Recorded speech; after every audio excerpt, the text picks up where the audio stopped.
will be going first. Margaret Kimberly is the editor and senior columnist at Black Agenda Report.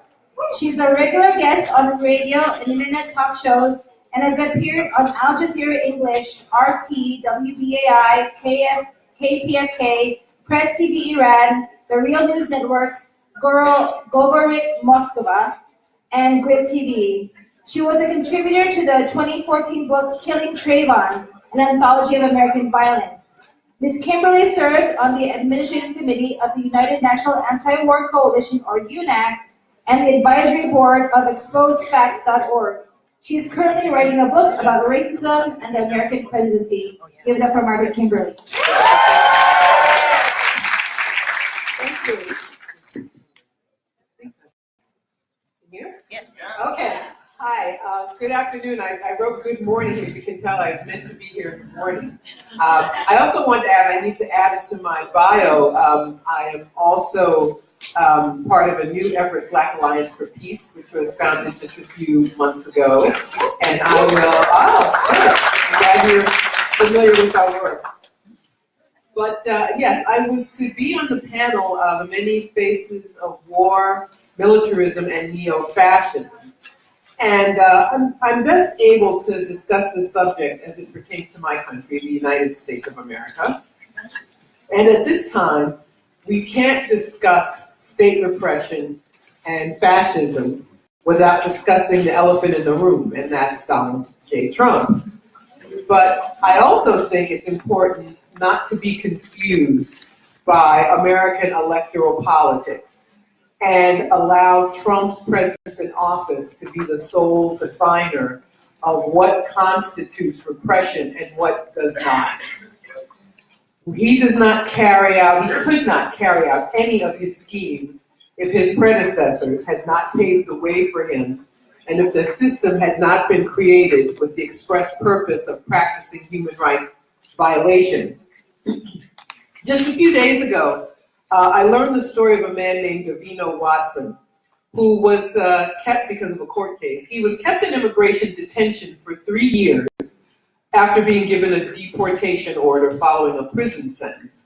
But there's just one problem with him being under immigration detention, and that is he was an American citizen. He'd been granted U.S. citizenship as a teenager when his father was naturalized. But not only was he unjustly detained for 3 years, but a court recently ruled that he was not entitled to compensation because the statute of limitations had passed when he was in prison. But he didn't endure this injustice under Trump. He was detained from 2008 to 2011. And immigration detainees in the United States still have no right to legal representation. But Trump has continued these policies, and he's attacked human rights in a multitude of ways.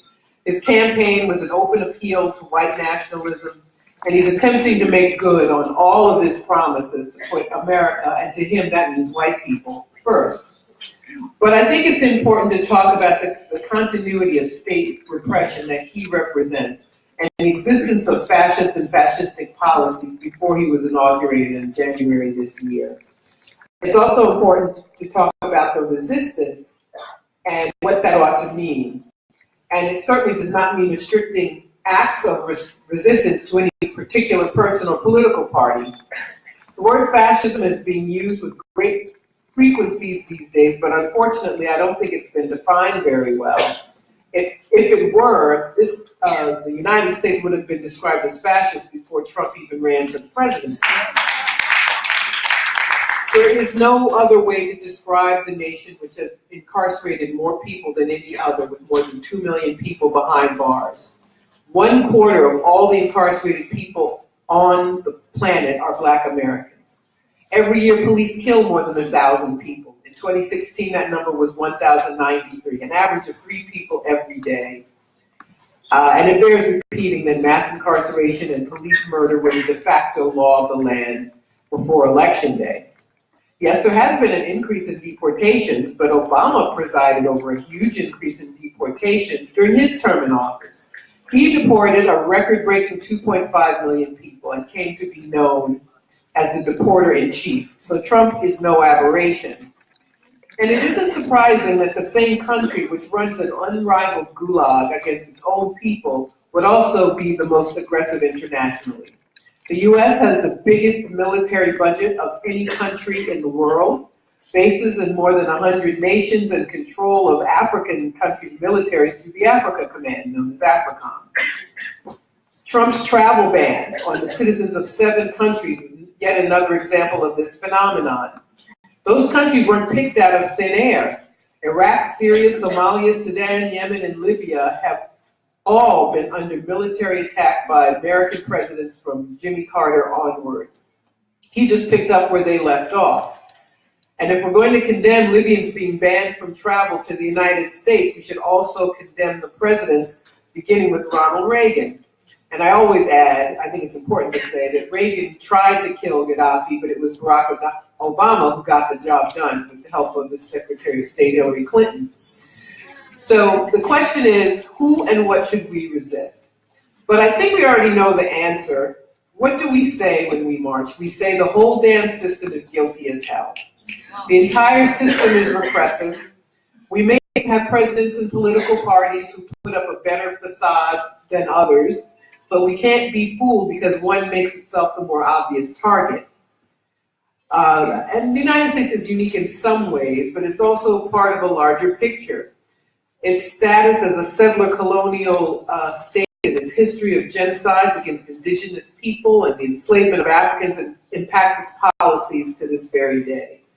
The police are nothing but a modern-day slave patrol. But the U.S. is also part of a worldwide dynamic in the rise of white nationalist politics. These movements have been called populist, but I don't think that term is accurate. I think the word nationalism is more correct. And it's the order of the day for people who are defined as white, who have become a little less entitled as the capitalist system delivers fewer benefits to them over time. The Brexit vote in the UK was certainly nationalist, as was the rise of the National Front in France, and of course Trump. But Brexit was born partly of racism and xenophobia, but it was also a reaction against very severe austerity. Trump wouldn't have won if there were a political party, a real workers' party, a people's party that even went through the pretense of providing for the basic needs of the masses of people. And I'm not saying, because I don't think it's true, that Trump voters were all needy people, but the other wing of the duopoly, the Democrats, had nothing to offer either, and couldn't even motivate enough voters to be engaged in a system which does so little to benefit them. So we must always tell very difficult truths about the U.S. It's a nation where millions of people struggle for very, very basic needs. Nearly half of all Americans are poor. Half of all American workers make less than $30,000 a year, which is a stunning statistic, which speaks to the degree of financial oppression. And we can't forget it was Democrat Bill Clinton who denied many of these impoverished workers their right to public assistance. So this duopoly is a foundation of so much oppression in the United States. But I have to point out that what Trump has done is so much worse. Racists have been emboldened and have been given cover by him. He openly advocates for black and brown people to be removed from the voter rolls. And after all, that's what he owes his victory to having done. But oddly, the Democrats don't say much about it. And I could go on and on talking about the horrible things he's done. You all know that. But we have to take a look at the fascists with better manners who get away with committing terrible crimes too. Everyone knows about, we're starting to call it Russiagate, this propaganda spread by the corporate media, by the War Party, which is both Democrats and Republicans, by the Democrats especially, to try to defend themselves from their political debacle. But a couple of things about this. The United States has intervened, someone actually counted, intervened in the electoral processes of other countries on at least 80 occasions between 1945 and 2000. And that number doesn't include coups and invasions. It only refers to election interference. And speaking of Russia, in 1996, the Clinton administration interfered in the Russian election to make sure that Boris Yeltsin won, because polls showed him losing to the Communist Party candidate. And they didn't hide it either. It was a Time magazine cover story. I think there was a movie made about it as well. But no one mentions it, as they go on and on and on about how terrible it is if Russia indeed interfered in America's democracy. I say that in quotes. So, but the other point is, nobody talks about Trump's actual connections with fascism. And I'm not referring to business ties with rich Russians who paid for his Miss Universe pageant. There's a story of a man named Robert Mercer, which gets short shrift. This man is a hedge fund billionaire, and if it can be said that one person put Trump into office, it's Mercer. Gave him a huge financial contribution. His company, Cambridge Analytica, claims responsibility for the Brexit vote. His money is behind the founding of Breitbart and the presence of Steve Bannon in the White House. But nobody talks about him. They go on Russia, Russia, Russia. And that brings me to another point. We live under the rule of billionaires who get richer and richer every year. The so-called 1% are more like the 1/10 of 1%. And the 8 richest people in the world have as much money as the poorest half of all humanity. And that is fascism. And in this country, the political duopoly, in the United States, I'm sorry, no, I'm not in the United States. In the United States, we have this discredited, I hope it's discredited, doctrine of lesser evilism. And that is also to blame for the continued devolution of human rights and the slippery slope that led to Trump being in office. We have a system with one far-right party and one center-right party. And it was guilty when Obama was president, and Bush and Clinton and Bush and Reagan and so on and so on.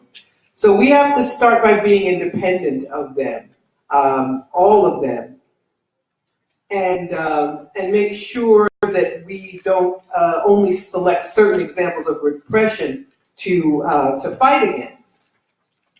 The most common oppressions in the United States are carried out every day by the carceral state and by the monetizing of poverty, and the two work hand in hand. Poor people of color are the primary victims living in communities under police occupation. They're arrested for the most minor infractions and languish in prison if they're unable to pay that bail. Then they work under a modern-day slave system in the for-profit prisons. There ought to be truth in advertising. We ought to be able to see the words "made in prison." It would be on our clothing, on our furniture, on all kinds of things. But that doesn't change. That's something that doesn't change even when the political parties do. In my country, we either have wolves in sheep's clothing or wolves in wolves' clothing.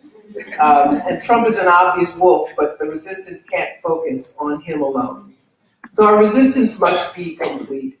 And I was thinking about what to focus on. It's easy to talk about what is wrong. It's a little more difficult to talk about what to do. I think we should have as a primary goal advocating for community control of the police. I think that is the most obvious, the most common, the most blatant form of fascism in the United States. There are people all over the country, in Chicago, in St. Petersburg, Florida, who are fighting for true community control of the police, not civilian complaint review boards, none of that BS. But that is something I'm going to dedicate myself to. And I give that as an example of something that we can all fight against if we want to fight against neo-fascism. I don't know about the neo part, but if we want to fight against fascism, I think that's a great place to begin. Thank you so much.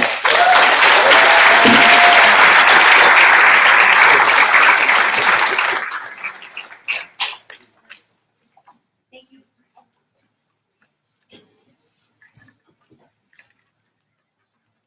Please unmute it.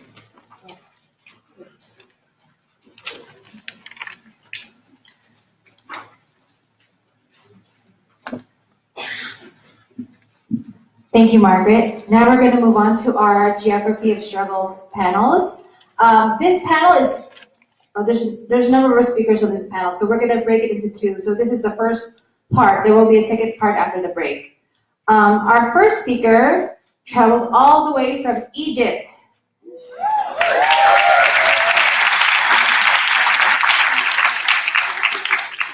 Mamdo Habashi has a history of activism which spans several decades, beginning from his days as a student in the 1970s.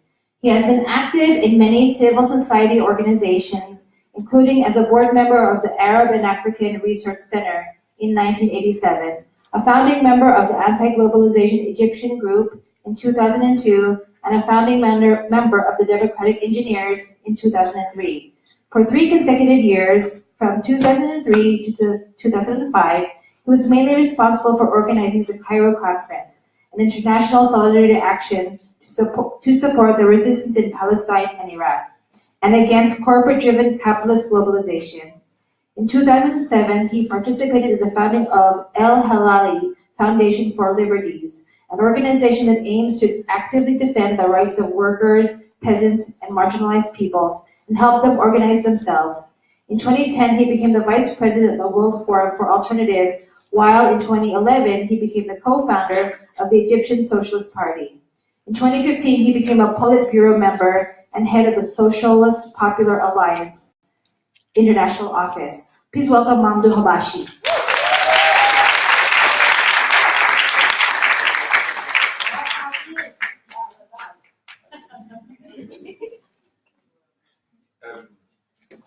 Dear friends and colleagues, okay. My thesis of today, I would like not to disappoint you, is not going not to be about Egypt or about the Middle East. It's about the global geostrategy, which is my theme. And it is not my only work, it is the result of a work, a teamwork, perhaps about the last decade of the World Forum for Alternatives, headed by Samir Amin, and I am the vice president of it. So,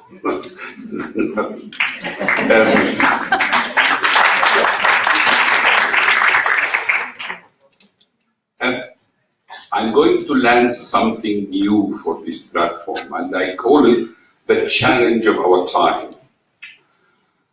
For the last 30 years, the world system has undergone an extreme centralization of power in all its dimensions: local and international, economic and military, social and cultural.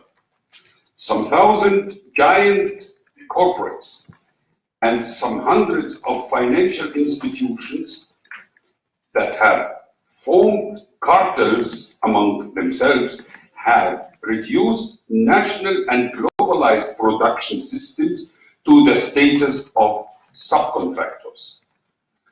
In this way, the financial oligarchies appropriate a growing share of the profits from labor and from companies that have been transformed into rent producers for their exclusive benefits.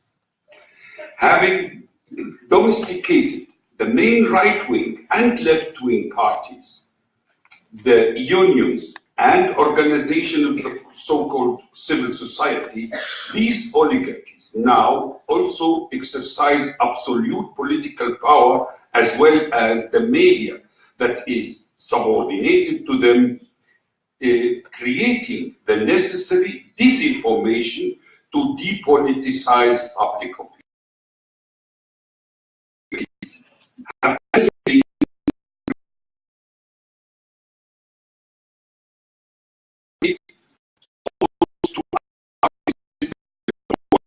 Capital represent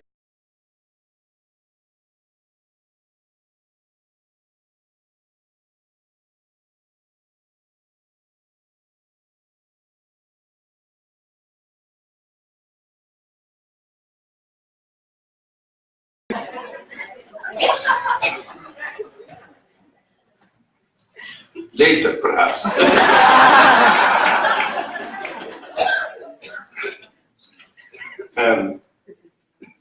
This late contemporary capitalism, which is completely closed system, corresponds to the criteria of totalitarianism, although care is taken not to name it as such. The totalitarianism is still soft, but it is always ready to resort to extreme violence as soon as the victims, the majority of workers and peoples, begin to revolt. All changes that are part of this so-called modernization must be seen in light of the foregoing analysis. This is thus the case of major ecological challenges, especially climate change. The capitalism is incapable to resolving. In this context, the Paris Agreement of December 2016 was only a smokescreen.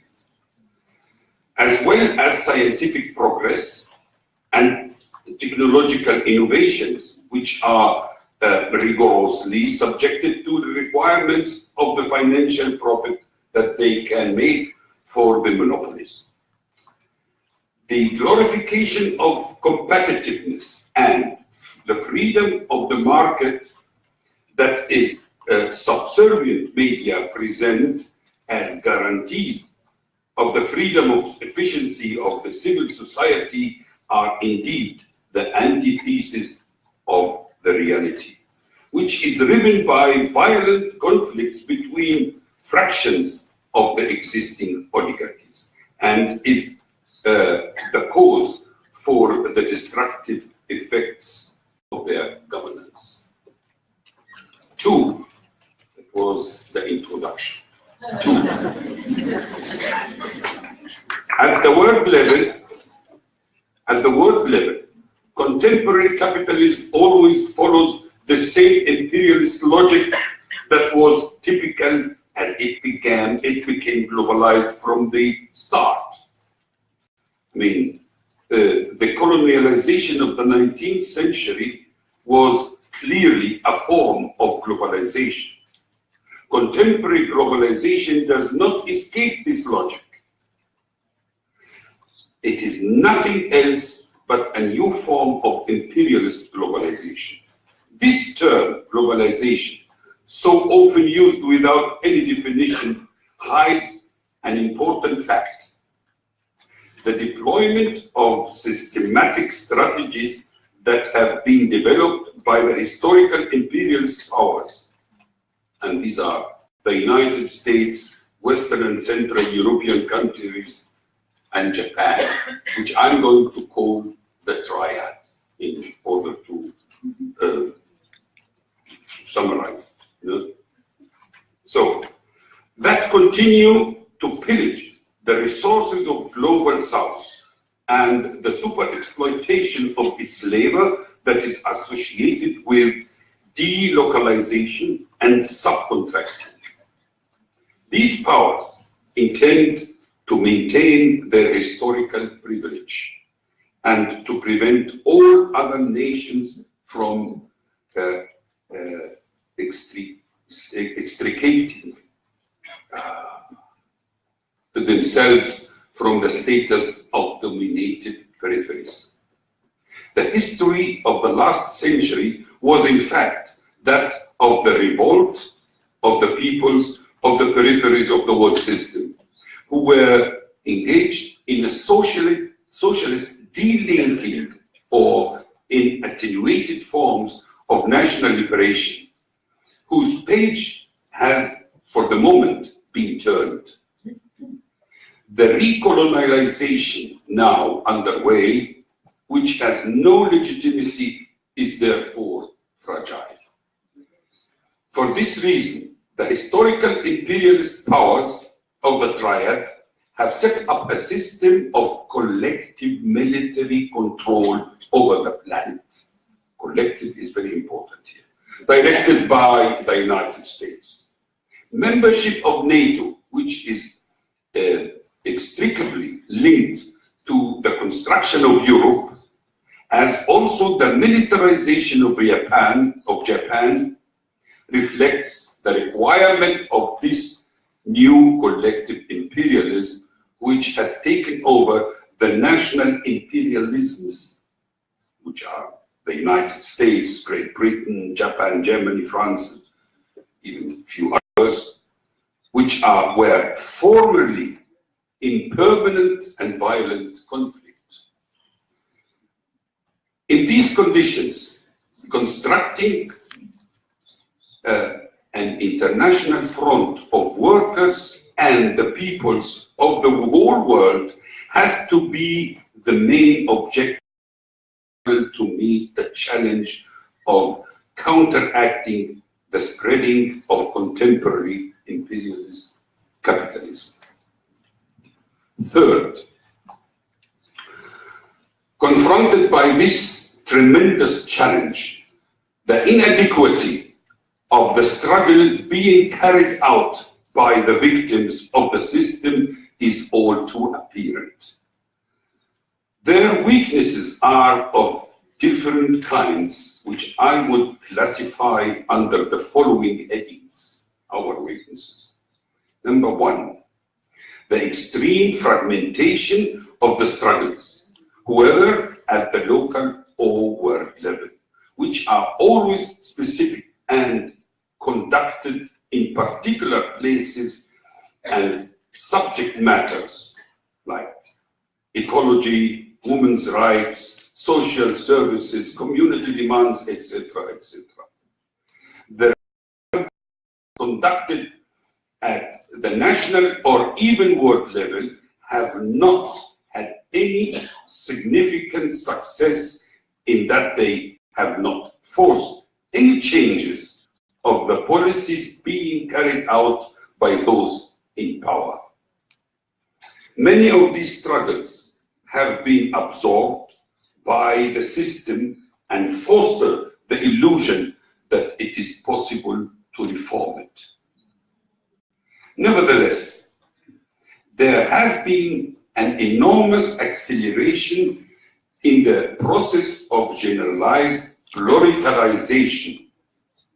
Almost all the populations in the central capitalist countries are now subjected to the status of waged workers selling their labor. The industrialization of regions in the global south has created worker proletariats and salarized middle classes, while the peasantry are now fully integrated into the market system.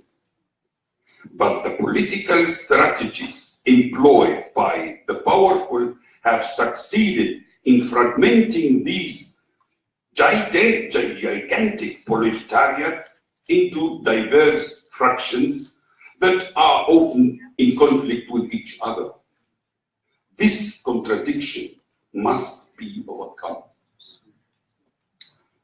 Two, the peoples of the triad, I don't want to repeat the names again, have renounced international anti-imperialist solidarity, which has been replaced at best by humanitarian campaigns and aid programs that are controlled by the capital of the monopolies.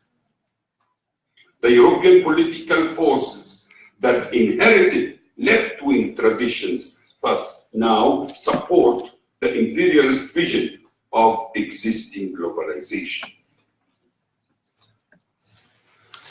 Three, a new right-wing ideology has gained support from the people. In the North, the central theme of anti-capitalist class struggle has been abandoned or reduced to a greatly incomplete expression for the benefit of a so-called new definition of the left-wing partner culture or communitarianism. Communitarianism, such a vicious word.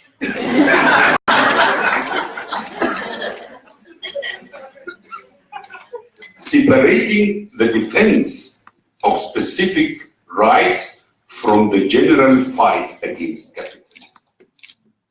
This is a big mistake.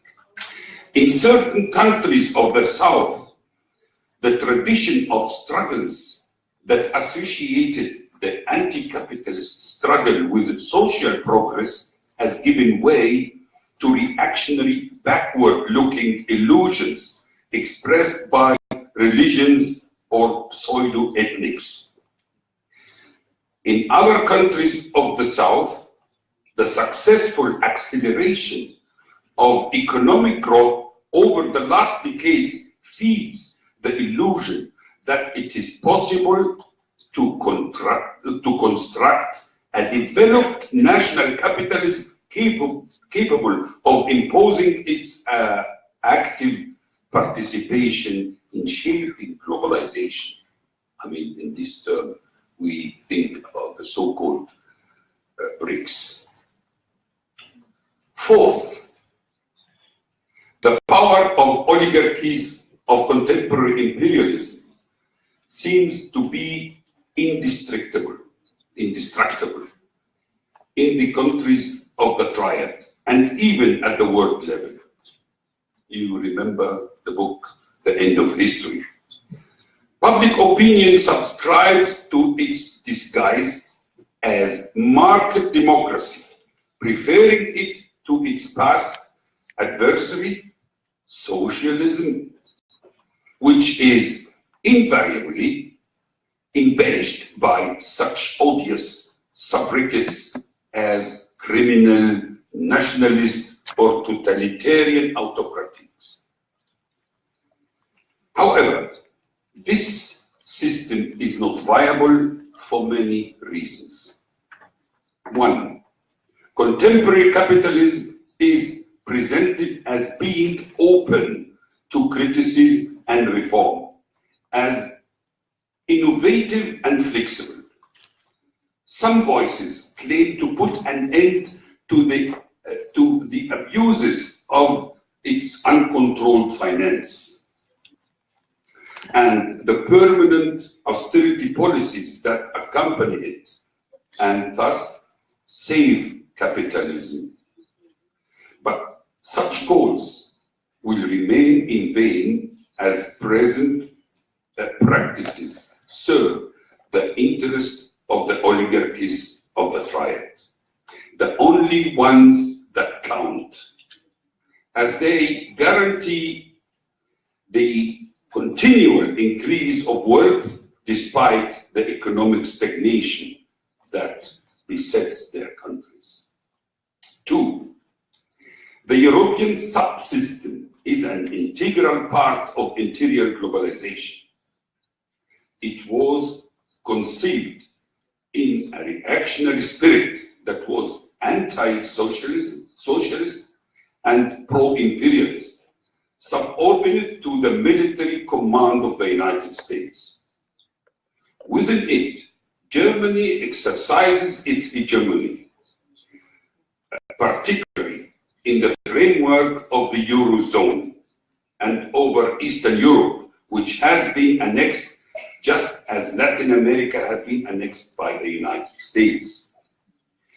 German Europe serves the nationalist interests of the German oligarchy, which are expressed with arrogance, as we saw in the Greek crisis.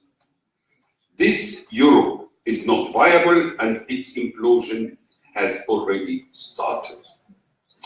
Three, the stagnation of growth in the countries of the Triad contrasts with the acceleration of growth of regions in the South, which have been able to profit from globalization. It has been concluded too hastily that capitalism is alive and well, even if its center of gravity is moving from the old countries of Atlantic West to the South, particularly Asia. In actual fact, the obstacles to pursuing this historical corrective movement are likely to become increasingly violent, including military aggression. the imperial powers do not intend to allow any country of the periphery, great or small, to free themselves from domination. 4. The ecological devastation that is necessarily associated with capitalist expansion is reinforcing the reasons why this system is not viable.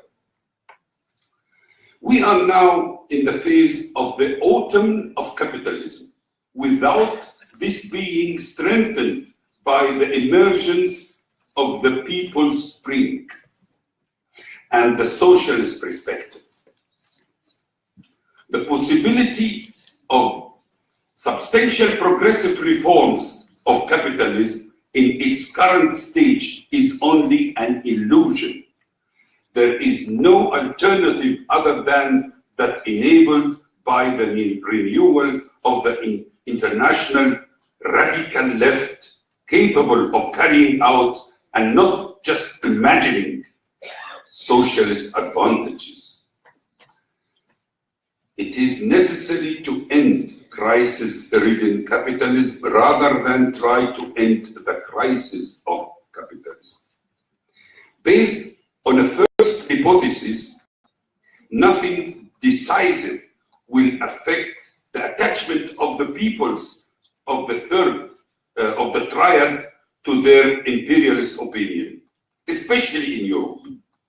The victims of the system will remain incapable of conceiving their way out of the paths that have been traced by the European project, which must be deconstructed before it can then be reconstructed with another vision.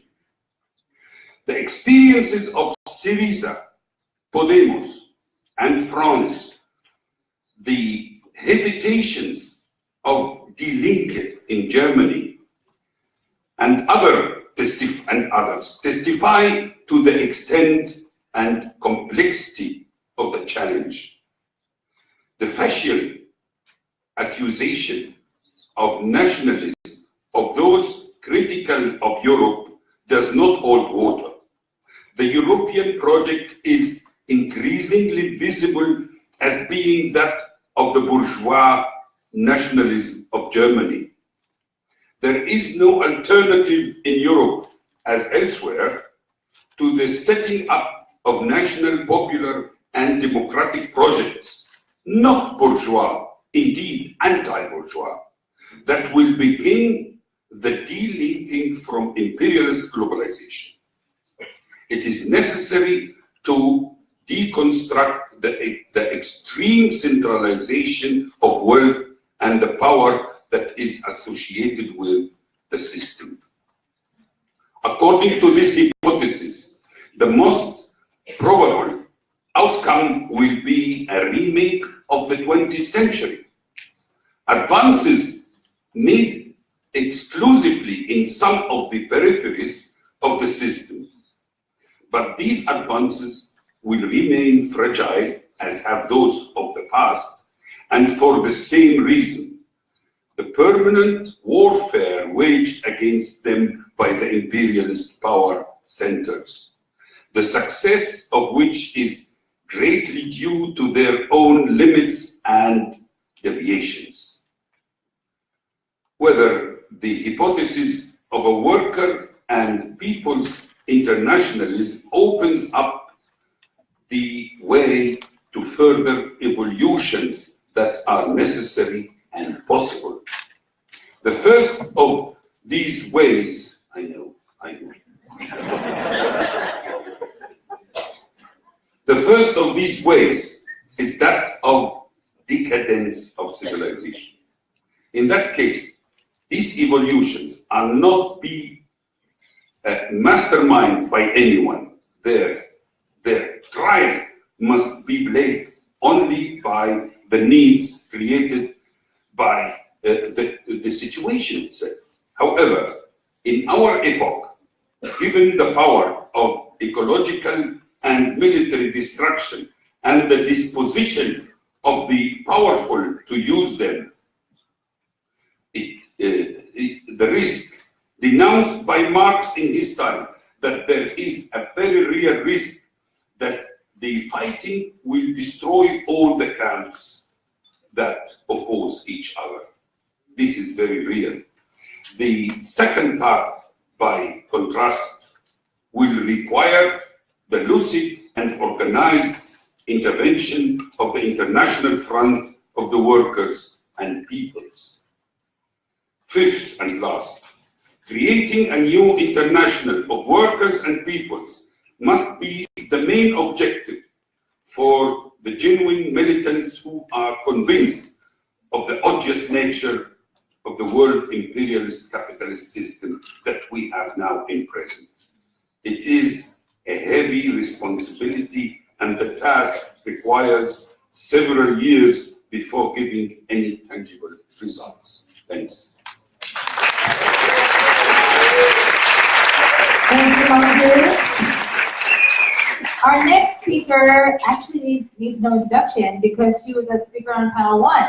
Rania Masri was speaking about the Palestinian people's struggle and resistance and solidarity with Palestine. Please welcome again Rania Masri.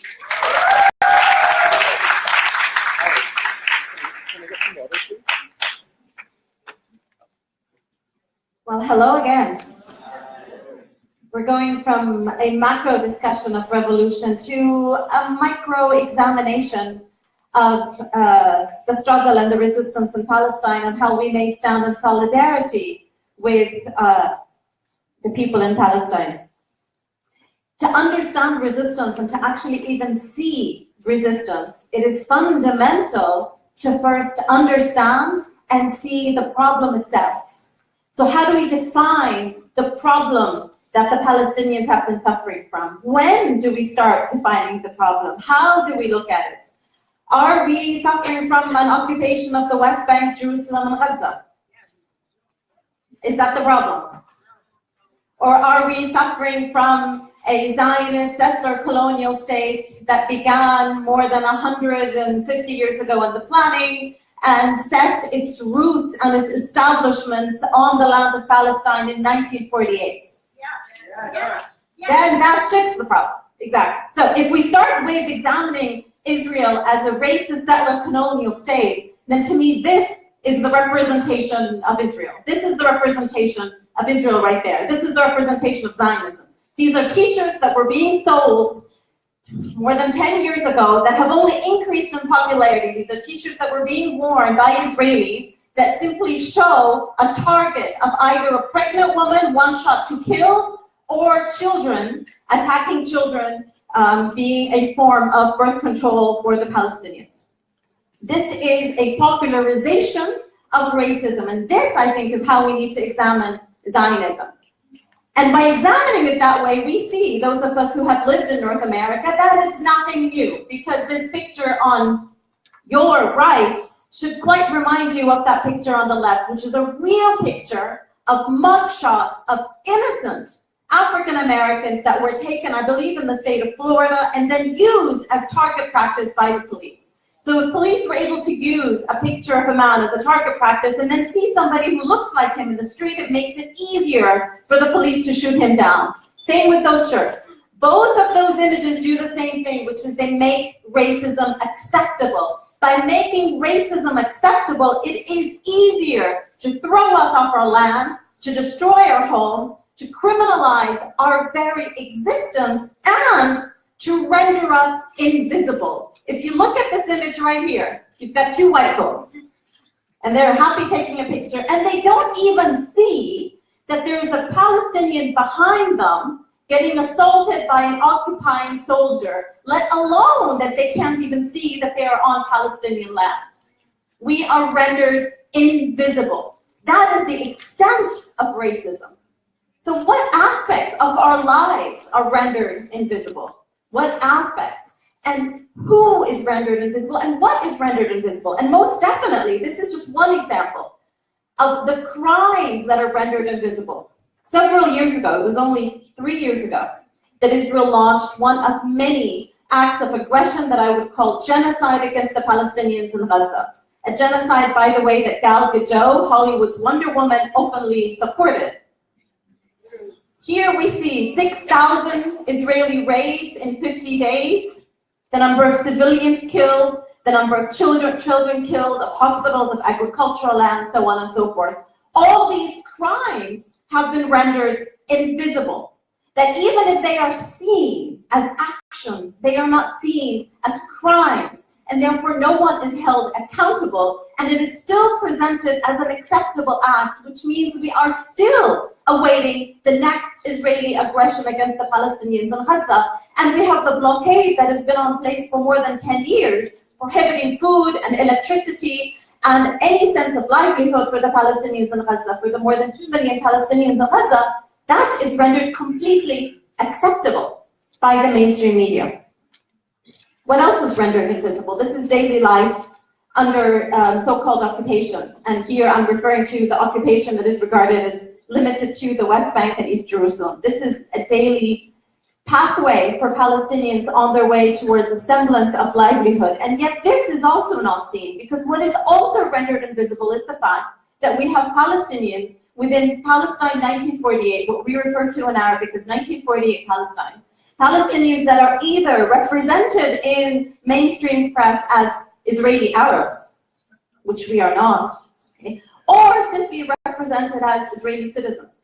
These are Palestinians. Now the issue is the way that the Israelis represent Palestinians who carry Israeli citizenship is you are either a Palestinian, either a Palestinian Christian or a Palestinian Muslim, or if you are a Palestinian Druze, you are regarded as Druze. And your Palestinianness is taken away from you. And you are forced to join the occupying army of your own people. So Palestinian Druze are forced to join the Israeli occupying forces. And this is a community of resistance within 1948 Palestine called Urfud Sha'bak Yahmik, which means refuse and your people will protect you. This is one form of resistance that is also not seen, because their very existence is not seen. What is written in Arabic is here, Ana Arabi Falastini lan akhdum muhtalli. I am a Palestinian Arab and I will not serve my occupier. There are other forms of invisibility that occur throughout Palestine, which is our prisoners. You all have heard of Bobby Sands, right? And you've heard of, oh my God, his name just, Mumia Abu Jamal. Free Mumia! Yes. Yeah. Well, in Palestine, on our land, we have 6,500 Mumia Abu Jamals. We have 6,500 Palestinian political prisoners in Israeli jails, 300 of whom are under the age of 18, more than 500 of whom are sentenced to 6 months without trial, 6 months that can be renewed indefinitely. Now, you may have heard of our prisoners, but did you know of our hunger strikes? Did you know that in April 17, more than 1,500 Palestinians in prison led possibly the longest hunger strike, more than 40 days living on salt and water? And this wasn't the first hunger strike. The first hunger strike the Palestinians led in Israeli jails was actually in 1969. But this is another form of resistance that has been ongoing throughout our lands. And another form of resistance is our very own leadership. How many of you know who this man is? Bassel al-Arash. Bassel al-Arash was not only a Palestinian organizer and a Palestinian educator and a Palestinian activist within the boycott movement who rode buses and refused to sit in the back.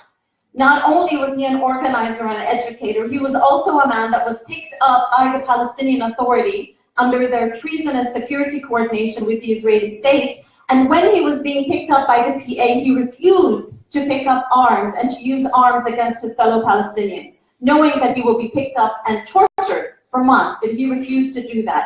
But he did pick up arms when he was being picked up by the Israeli occupying forces. And you see right here the remnants of a 2.5-hour armed struggle that he led before he was assassinated on March 3rd. This is the face of resistance.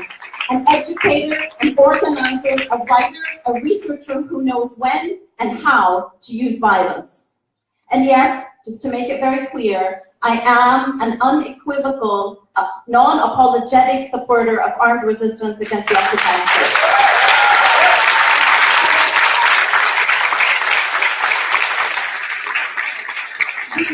We use non-violence every single day in Palestine. Non-violence is used every single day, and armed resistance is to be applauded at the same time. You have on the poster that you see in red is a solidarity poster in support of Palestinian armed resistance by our comrades in Cuba back from the 1970s.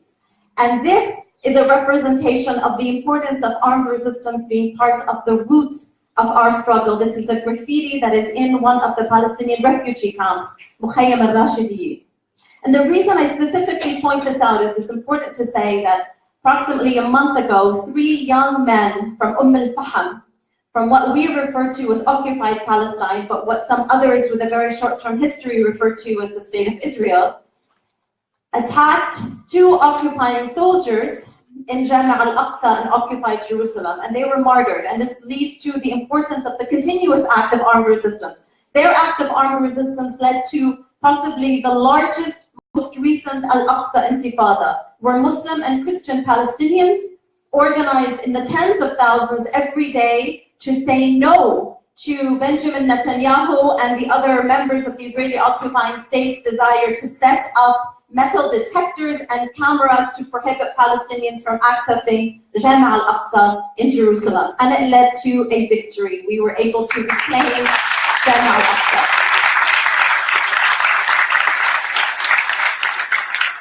The importance, and I continue to state this, the importance of resistance and the importance of struggles to recognize our victories. This is a victory that you may not have heard of in the mainstream press, but this is a victory that resonated throughout the land of Palestine, throughout many, many Arab homes and many Arab countries where we all felt the victory of seeing our beautiful flag on our mosque. Another critical aspect of resistance, and particularly when it comes to solidarity, is naming the names and using language powerfully and clearly and without apology. Israel is an ethnocracy. Israel is an apartheid settler colonial state, period. When I am asked, do I support the existence of the state of Israel, my response is, I do not necessarily support the existence of any state. I support the existence of peoples. So no, Israel does not have a right to exist. Any state that is led by an apartheid regime does not have a right to exist. The apartheid state of South Africa did not have the right to exist. So we should not be ashamed to say very clearly with regards to Israel, and to say very clearly that when we refer to Palestine, we do not stop at the borders of East Jerusalem. We do not stop at the borders of the besieged Gaza and the divided West Bank. We go all the way up to Safed in northern Palestine. And we also recognize that one of the tools for us to use in solidarity is boycott. The boycott, divestment and sanctions movement, of whom I know we have many comrades within the BDS movement right here.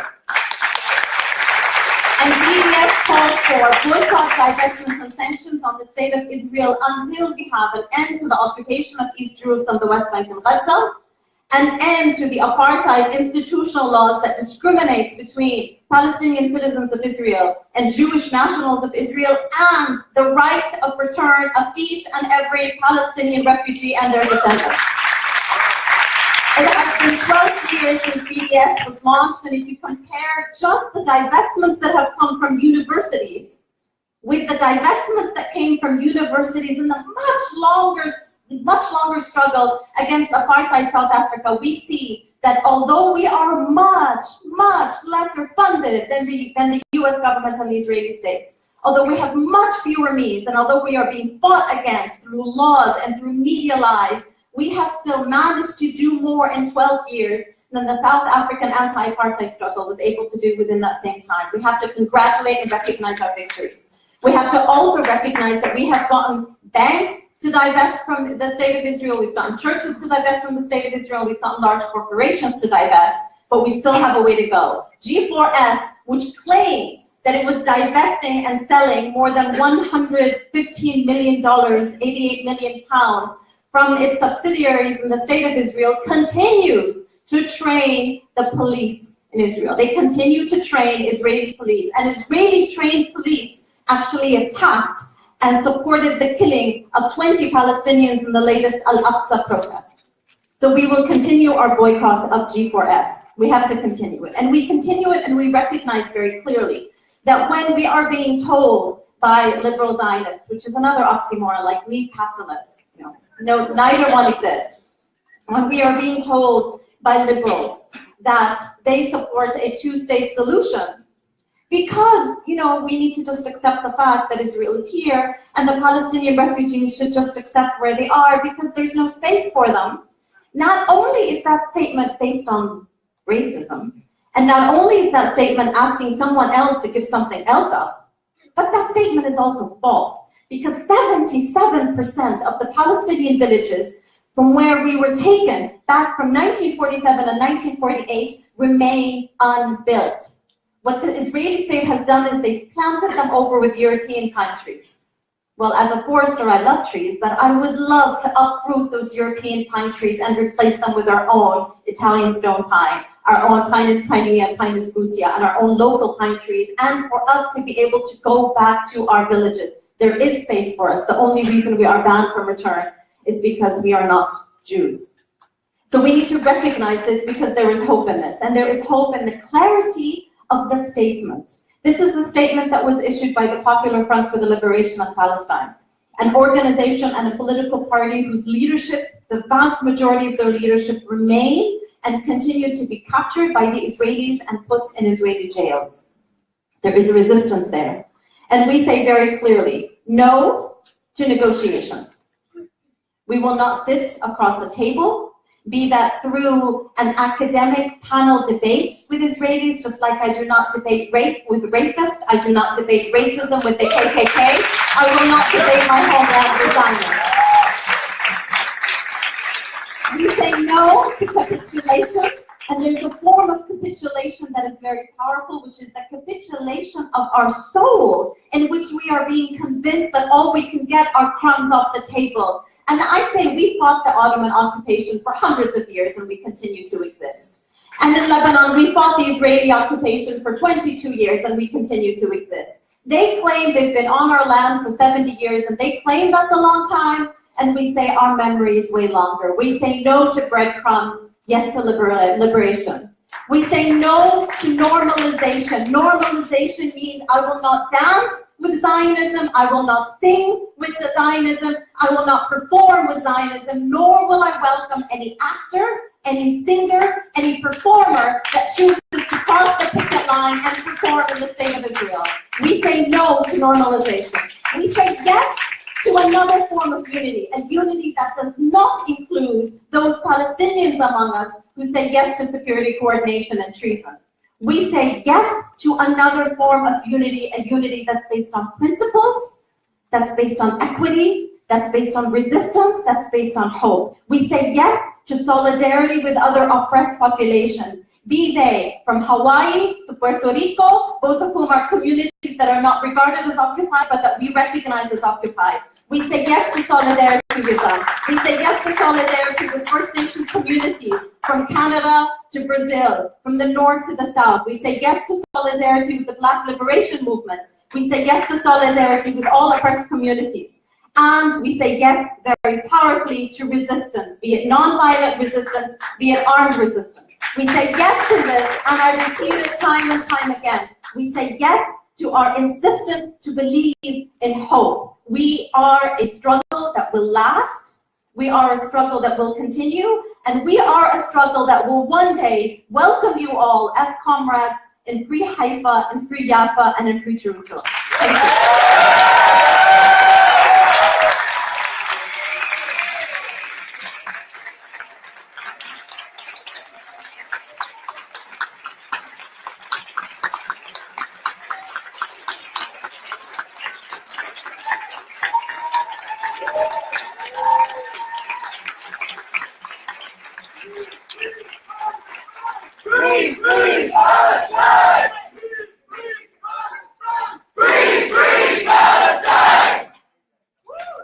Thank you, Rania. Next, I would like to introduce two speakers. who will speak on the 3 principles of peace and reunification of the Korean Peninsula. Ji-Hong Kim will be speaking in Korean, and Philip Fernandez will be interpreting in English. Both are members of the Communist Party of Canada, Marxist-Leninists, and are longtime peace and social justice activists. Welcome, Philip and Ji-Hong. Okay, Madam Chair, just to clarify, I don't speak Korean, so I can't translate. So just to clarify, okay, I'm speaking first because Ji-Hong is younger than me; he's a youth, and he has deferred to me as senior citizen. So thank you, Ji-Hong. I'm speaking. It'll change soon. I'm going to be a youth. We're talking about the Korean Peninsula, and we're talking about an area where a world war could begin, like in a few other places around the world. And Ji-Hong is going to speak mostly about the Korean reunification movement, which is connected to peace on the Korean Peninsula. So, my name is Philip Fernandez, and on behalf of the Communist Party of Canada, Marxist-Leninists, we thank the organizers for inviting us to speak here on this important topic, and we are especially glad to see so many of you here, especially so many youth, who are full of energy and have energized the proceedings, and we're happy to contribute to the success of this conference. On July 27th, which is Victory Day, to mark the signing of the Korean Armistice Agreement to end the fighting in the Korean War in 1953, the Democratic People's Republic of Korea successfully tested an intercontinental ballistic missile that could reach the North American continent. Immediately, the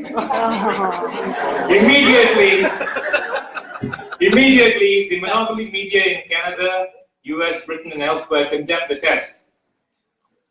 Trump said that the DPRK was threatening, quote, threatening peace in the world, will further isolate itself, weaken its economy, and deprive its people, unquote. Nothing could be further from the truth.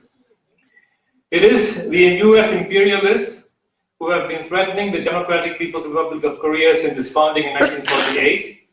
The US continues to threaten not only the DPRK, but Cuba, Venezuela, Iran, and any other country that stands up for their rights as sovereign and independent nations. It is the US and Canada, Britain, France, and others who are increasingly isolated because their crimes of war and aggression run counter to what the Korean people, the peoples of Asia, and all humanity aspire, which is self-determination, independence, and peace and fraternal relations between all nations and peoples. It was the US that unilaterally divided the Korean Peninsula on August 10, 1945, one day after the atom bombing of Nagasaki. And that has kept Korea divided by force of arms till today.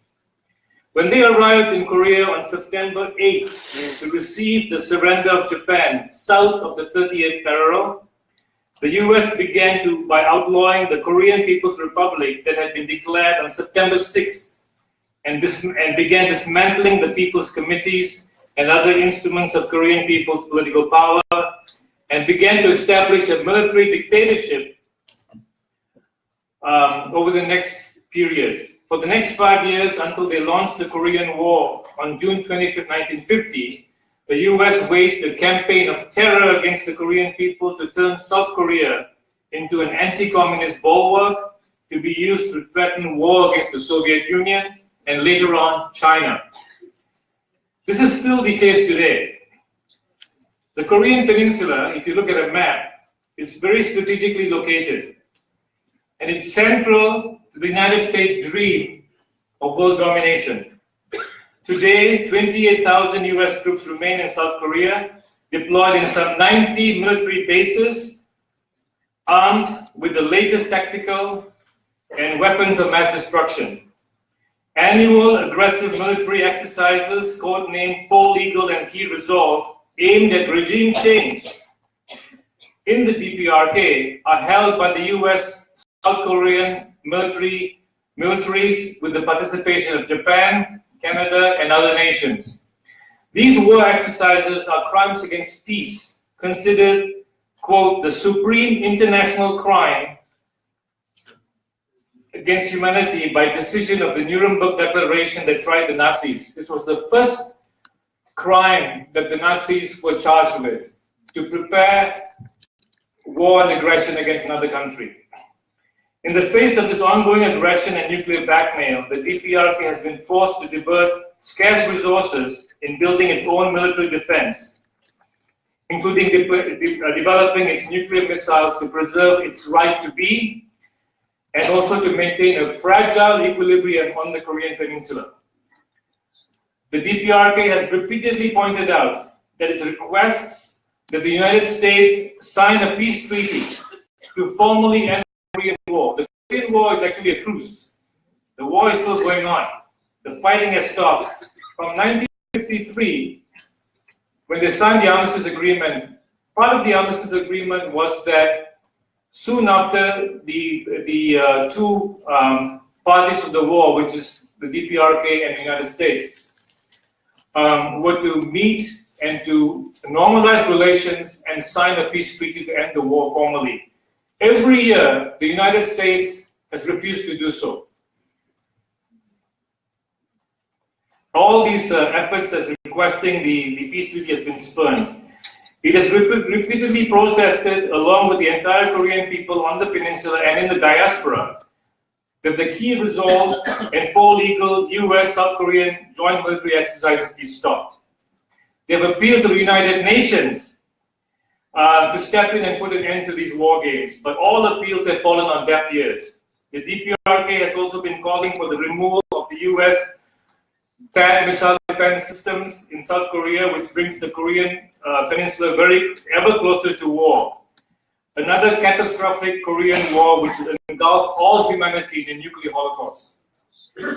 In the face of these dangers, all progressive and peace-loving people must oppose the ongoing provocations and disinformation of the US imperialists and warmongers in our own Trudeau government, and all reactionary forces trying to justify increased illegal sanctions. Now, the DPRK has had faced sanctions long before even Cuba. From the time the Korean War started in 1950, the United States has had sanctions against the DPRK. And it's cost the government billions of dollars. So the DPRK is basically simply wanting to exist and wants to live in peace. With clear conscience, we must stand with the DPRK and the Korean people and help to prevent another Korean War from breaking out. Furthermore, all nations and peoples today, especially in the imperialist heartlands, are challenged by history to organize anti-war governments in their own countries that would help create zones of peace that would take the world in another direction, away from the endless cycles of imperialist wars and aggression which threaten all humanity with annihilation. I think one of the themes that came out in this morning's panel, especially on the question of Miriam's talk, I thought was very important. We can continue to protest all kinds of things going around, and it's very important to resist. However, what is our own vision? However, what is our own agenda? I always find it interesting that the oligarchs are a handful of people relative to humanity. It's humanity that's made up largely of the working classes that produce everything that makes society function. The oligarchs will last 5 minutes without the workers. And yet, it's their agenda that we get tied to. I think also it's very important to rebuild the anti-war movements based on unity and on a vision of creating the societies where you have anti-war governments. That's an anti-war government that's going to build fraternal relations based on peace it's going to have a domestic policy that's also respectful of human rights. This is the kind of vision we need. Otherwise, we'll be constantly fighting defensive battles, and The other part I want to say is that theory is very important. Theory, which is the concentrated summary of the working class movement for emancipation, and also the theory of the struggle of humanity for a different world. We say one class, one program, one humanity, one struggle.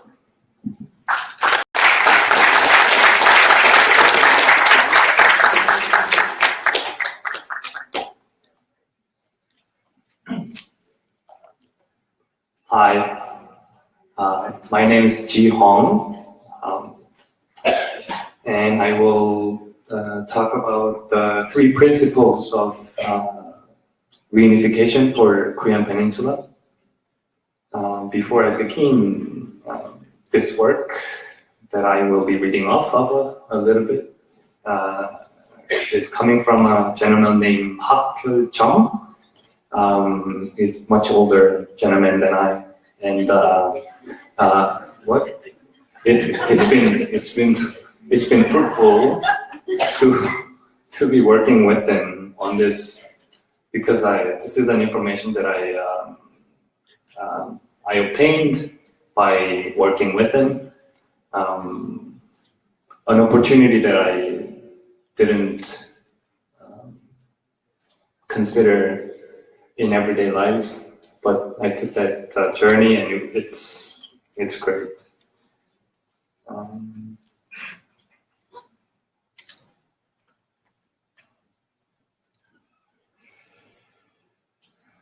So Korea Peninsula have been under the occupation by the United States after the war.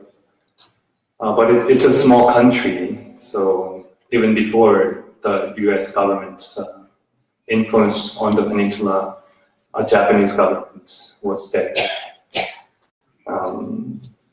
So we have been fighting for many years. But for the purpose of this talk, I will focus on the situation after the war, after the Korean War.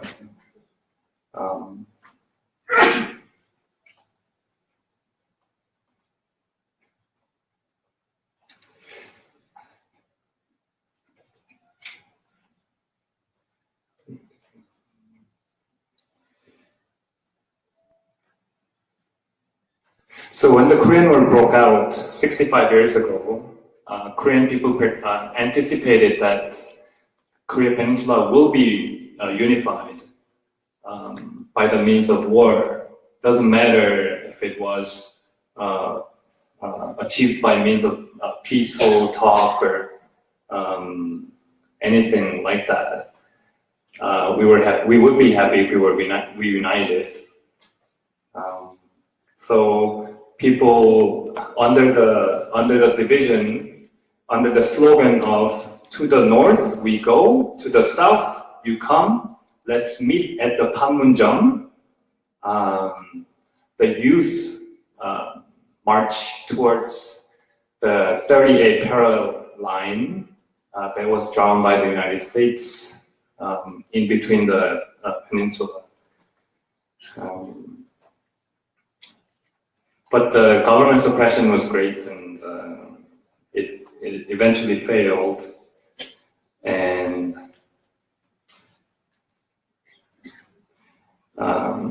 the separation between the two countries, the division persisted, and there was no talk between two governments. But in 1972, under the dictatorship of the Park Chung-hee, the first intergovernmental talk took place in 1972, and these are the 3 principles of reunification for the Korea.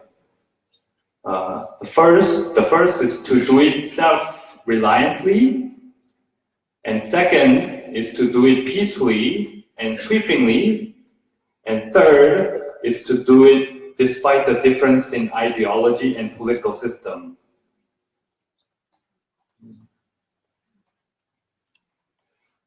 These 3 points have been highlighted twice in 2000 and in 2008 when the president between the two countries met. These three principles were agreed and signed between the two countries.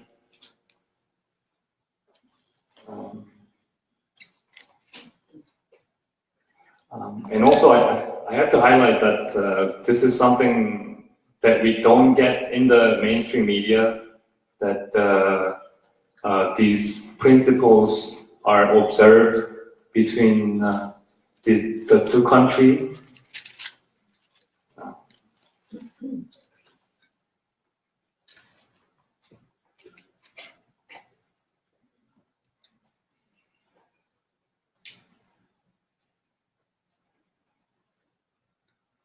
Okay. But in 2009, pro-US government took power, and until just this year, the same very conservative government was in the presidential office.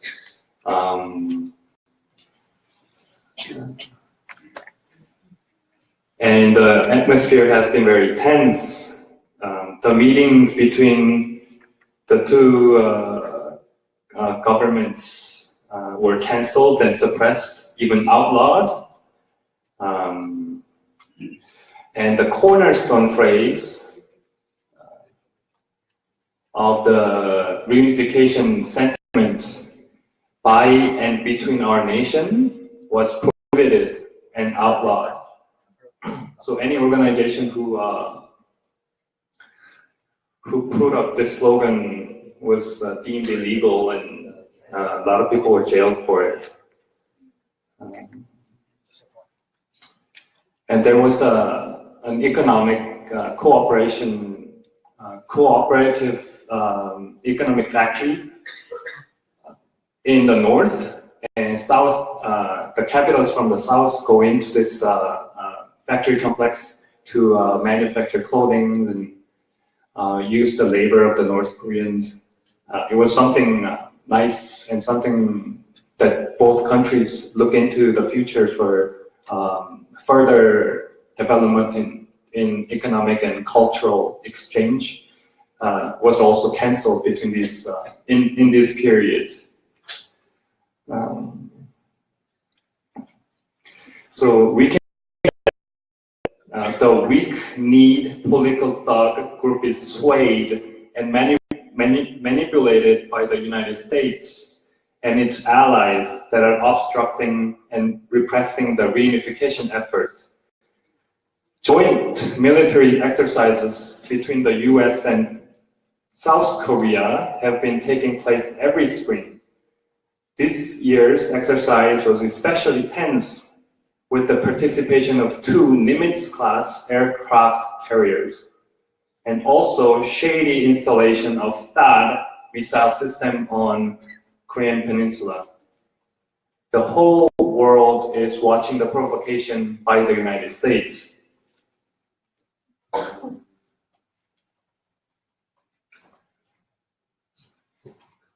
I think that's pretty much it. I hope the phrase "by and between our nation" is observed here. Thank you.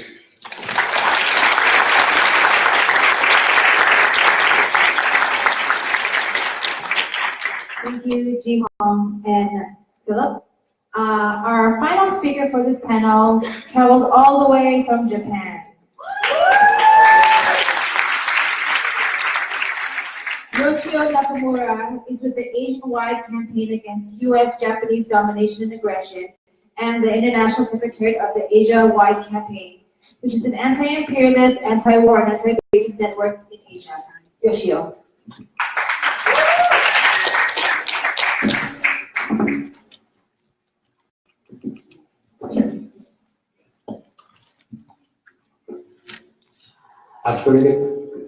Associated greetings from Japan.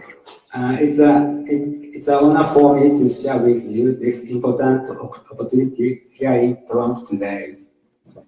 Tomorrow, on August 6th, we ILPS Japan, along with sons and daughters of the atomic bomb survivors, will hold anti-war and anti-nuke rally in front of the atomic bomb gate in Hiroshima. I cannot attend it, but I'm glad that I will be able to join ILPS March here in Toronto tomorrow.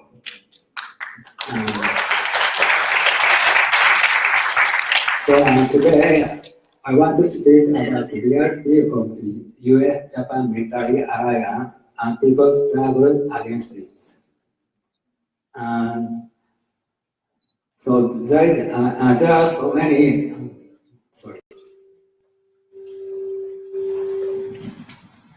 There are so many US bases in Japan.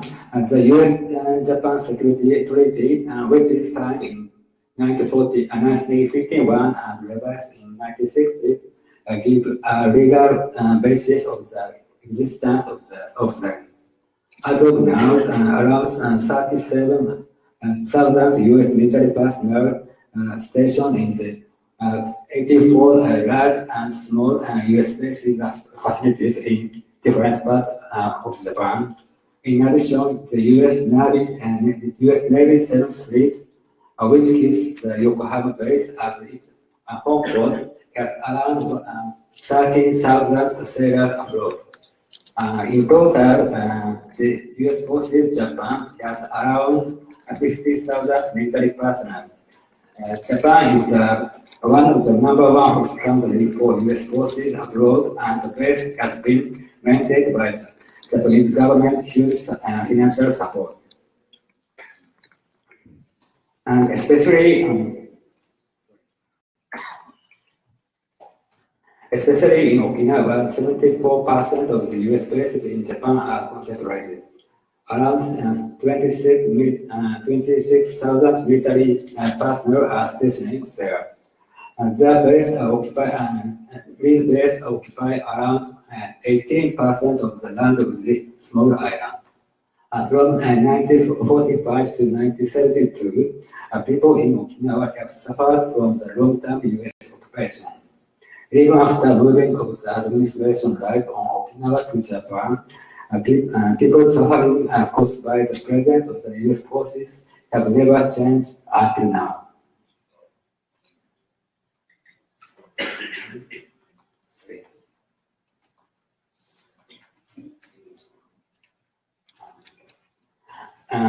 Historically, the US bases in Japan have took a role for suppressing people's religious struggle and for maintaining or expanding imperialist domination in Asia and the rest of the world. During the Korean War and Vietnam War, US bases in Okinawa and different areas in Japan have become a major launch pads and huge logistic bases for these wars of aggression. The United Forces Japan was also sent to the battlefield in the war on Afghanistan and Iraq. In Iraq, the main forces that carried out the Fallujah massacre on Iraq in 2004 was the US Marine and US Marines dispatched from the Camp Schwab in Okinawa. In the area where the US bases are located, accidents and criminal cases often happen. Local residents who live near the US air station and suffer from heavy noises every day. There are so many cases of sexual violence and heinous crime committed by the US soldiers. In last year, 2006, on Okinawa, a rape case committed by a US Marine was opened on March, and then another rape case, rape and murder case by a US civilian employee or former US Marine was happened on April. The United Forces Japan promised the enforcement of the official discipline whenever such cases happen. But of course, the situation is never changed. And in addition, the environmental destruction is also a serious issue for us.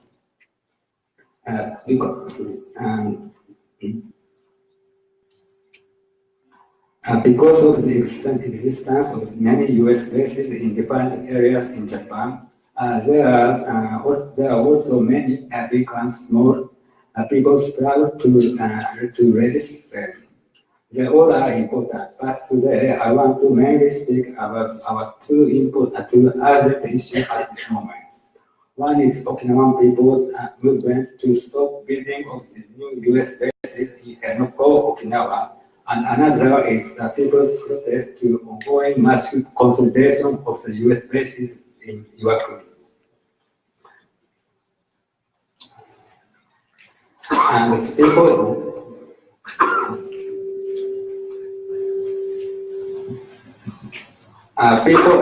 in Okinawa have stopped construction plan of a huge U.S. Marine base on offshore Henoko for over 20 years.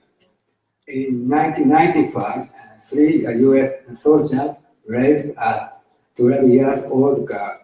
It sparks Okinawan people's outrage against the existence of the U.S. bases. 85,000 people in Okinawa joined a rally to condemn this serious crime. After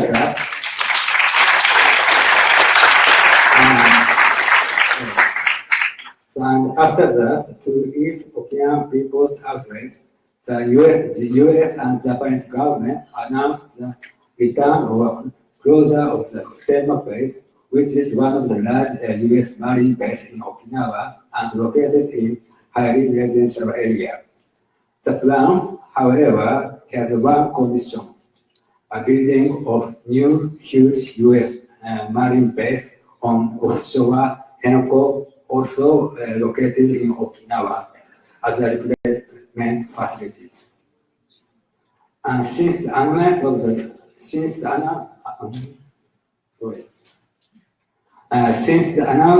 the relocation plan on 1996,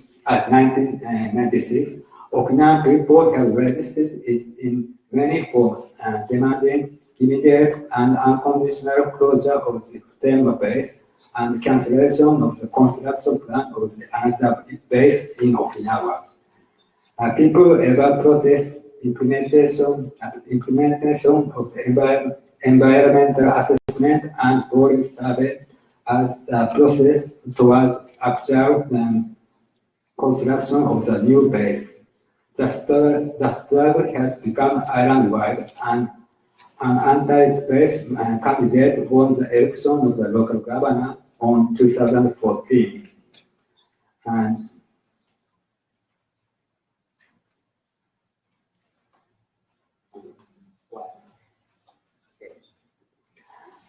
Due to people's protest action, the planned construction work is delayed and delayed for long years. But now the Okinawan people's resistance is entering a crucial phase, because on last April 2017, the government announced that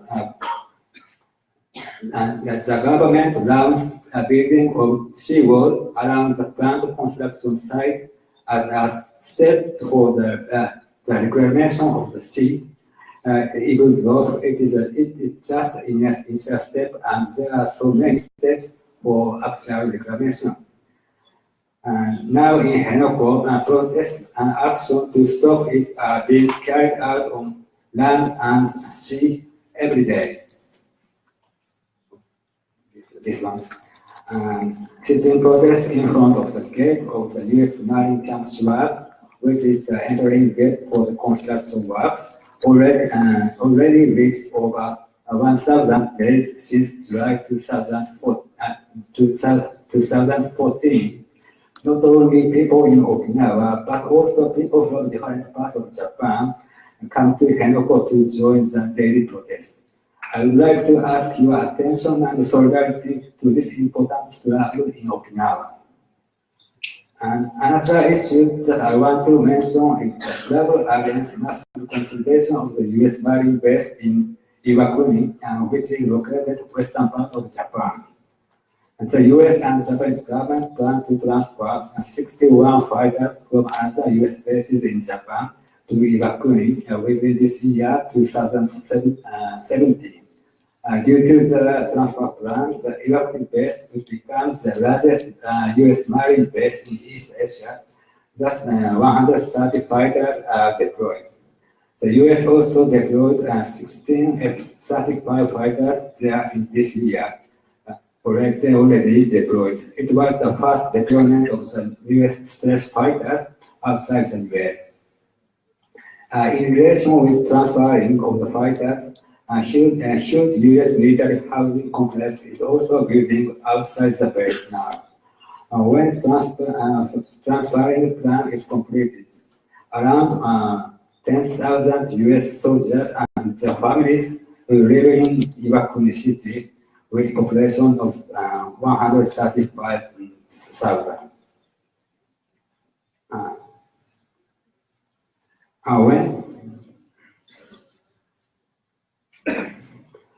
When the transferring plan was announced by both government of the US and Japan in 2006, people in Iwakuni clearly showed their will of the opinion at the referendum. Since then, they continuously opposed planned consolidation of the base there. The regular protest action near construction site of the US military housing complex, which started on 2010 and has been held 3 times in every month, will be marked 7th anniversary on coming August 21. And the left side, the character of the left side means outrage in Japanese. And in addition, yes, and this is another photo of the protest action. And in addition, the Iwakuni base is the nearest US Marine base to the Korean Peninsula. The base is also shared with Japanese self-defense forces. The base will become a major launching pad for US and Japanese forces to the peninsula when emergency happens. Amidst rising tension over Korean Peninsula, people's resistance to mass consolidation of the base has an important meaning for peace in the region.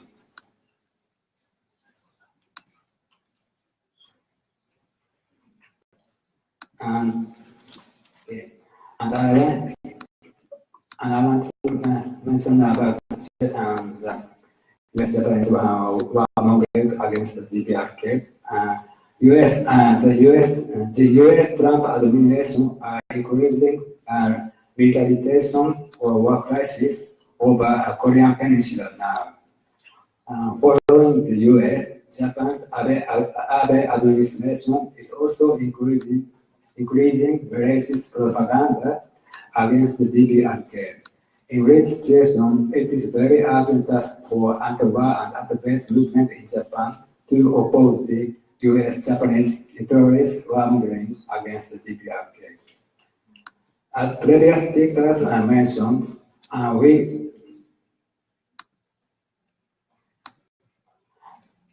believe that the fundamental reason of the continuous rising of the militarization over the Korean Peninsula is in fact that the Korean War does still not end officially, and the peninsula remains in division. This situation should be changed immediately. Therefore, we demand to change the present ceasefire agreement to peace treaty and officially end the Korean War. We also demand that US and Japanese governments should change their hostile policy to the DPRK and normalize diplomatic relations with it. Only on such foundation, we believe nuclear-free Korea and lasting peace on the peninsula will be realized. And it will pave the way towards the safe and peaceful reunification of the peninsula. We fight to realize above-mentioned demands in solidarity with the people in Korea and the peace-loving people of the world. This is decisively oppose the US-Japanese post-war of aggression on Korea. And lastly, I want to mention about the Japanese militarization. Um, we, um, we clearly oppose the US-Japanese military integration and Japan's own militarization. We believe that the struggle against government's maneuver for the military building up is an urgent and important task of the people's movement in Japan. Despite large people's opinion, the Abe administration forcibly enacted the new security laws or laws on 2050. The new laws aims to transfer the Japanese self-defense forces to the ready for war army under the guise of the exercising of the right of collective self-defense. Recently, Prime Minister Shinzo Abe even announced his ambitions to amend the peace article of the Japanese constitution as early as 2020.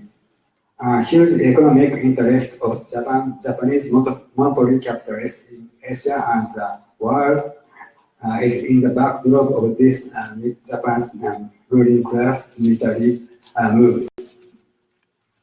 The other administration is also trying to develop bilateral military relationship with countries such like South Korea, Australia, and the Philippines. It follows the US military strategy in the region for building of a multilateral relationship among allied countries. Regarding the Philippines, the Japanese government pursues the conclusion of the Japan-Philippines Resistance Forces Agreement for stationing of the Japanese self-defense forces in the soil of the Philippines, taking advantage of the territorial dispute on South China Sea.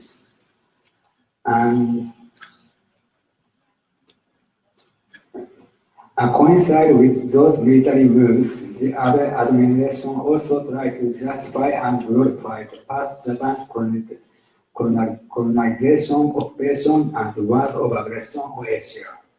We decisively denounce it. We are fighting for realization of Japanese government's official appetite and implementation of state compensation to all war victims, including the victims of Japanese military sexual slavery.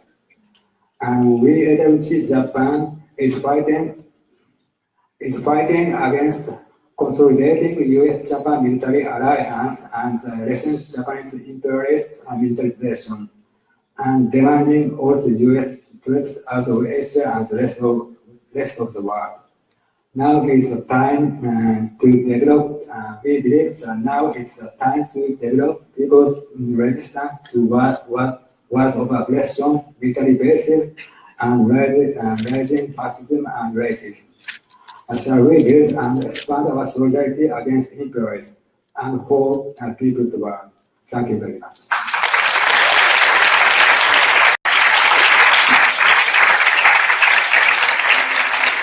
Thank you, Yoshio.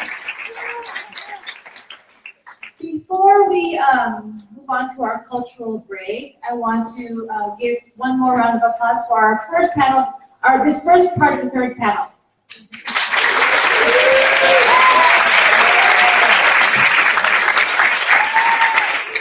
And I would now like to call Kiwi to introduce our performer. All right. How y'all doing? Okay, so we just need to take a minute or two just to set up here. So this would be a good time to stretch, roll your shoulders, stretch your arms, wiggle your toes, and we'll be back in a couple of minutes.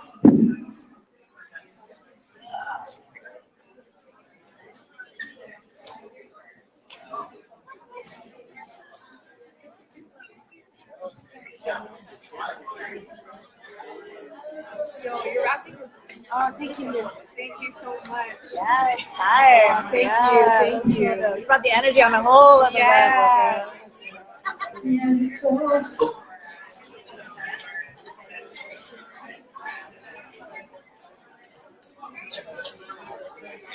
I know. Live in the stretch. Oh, yeah. A cow club, come with it. Yeah, I want to live in it. Yeah, it's not that. Okay.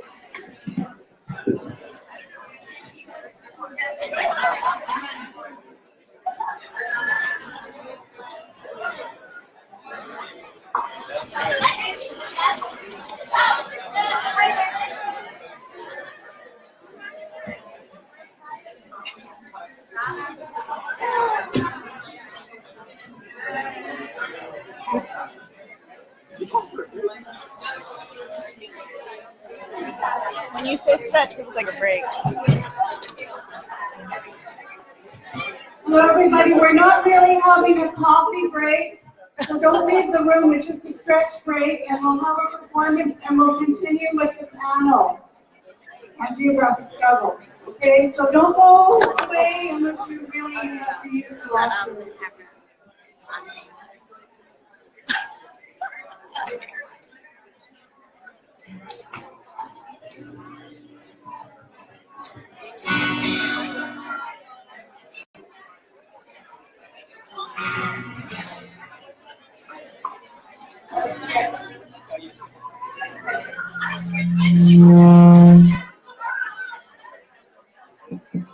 Hello. Okay, so it's been a long day. I understand that. We're sandwiched between two interesting panels. And without further ado, I just want to tell you that this crowd is just as inspiring as it is daunting. It's inspiring to have everyone here, but it's also daunting to match the energy that we saw a little bit earlier when there was rappers and people were jumping up and down. But we'll try our best. We're Himigmasa. We're from a not so distant Ottawa. Some of us are here. We're actually a group of 4 or 5. We're bringing you 2 songs today. But one is about persistence. The other one is about war. The first song is on persistence, but it's not in English, French, or Spanish. But you don't have to understand it to know that it's about persistence. It's called Bella Ciao. Oh, yeah. And if people know, you can sing it with me. However, in solidarity, every time you sing Bella Ciao, you should be singing it with me, right? All right. Okay, go.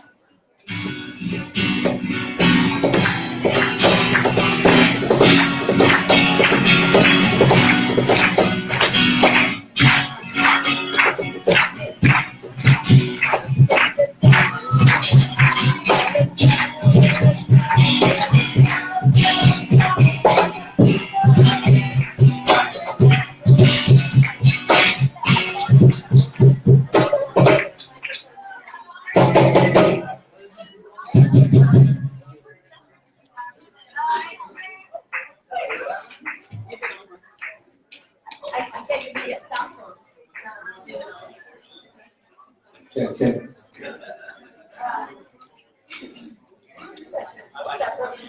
Oh my God. What do you do? How steady are your hands? How still are you? Can you hear me now? Am I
about war.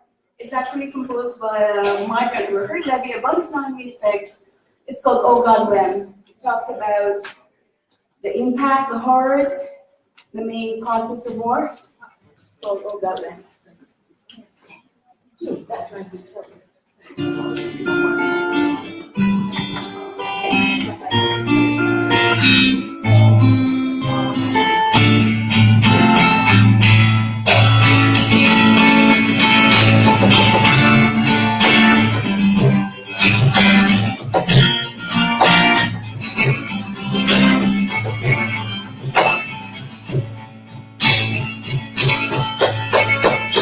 Here's for the lives of the parent.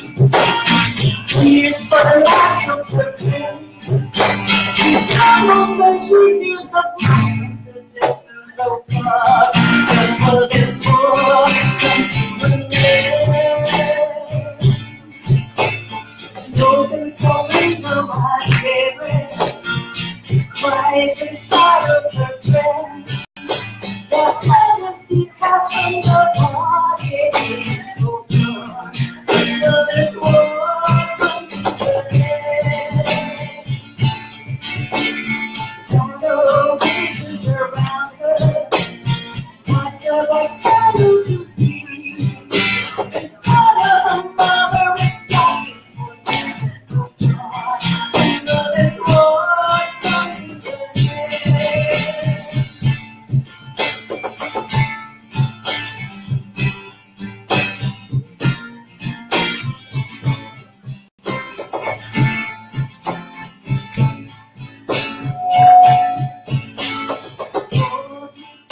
Experience the war between greed and righteousness, and it comes with the holiness. But this war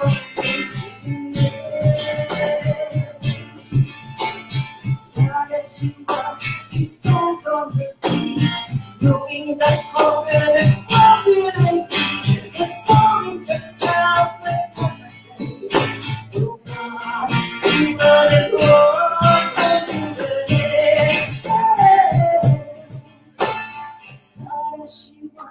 she stands on her feet, knowing the puppet is broken and grief, restoring herself. Oh God, the world is full of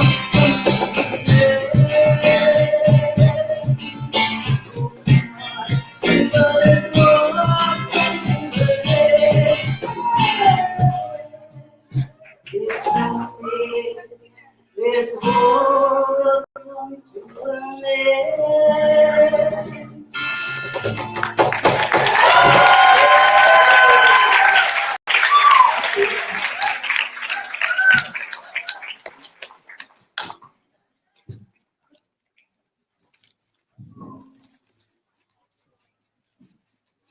All right, thank you very much, Jamaica. Let's have another round of applause.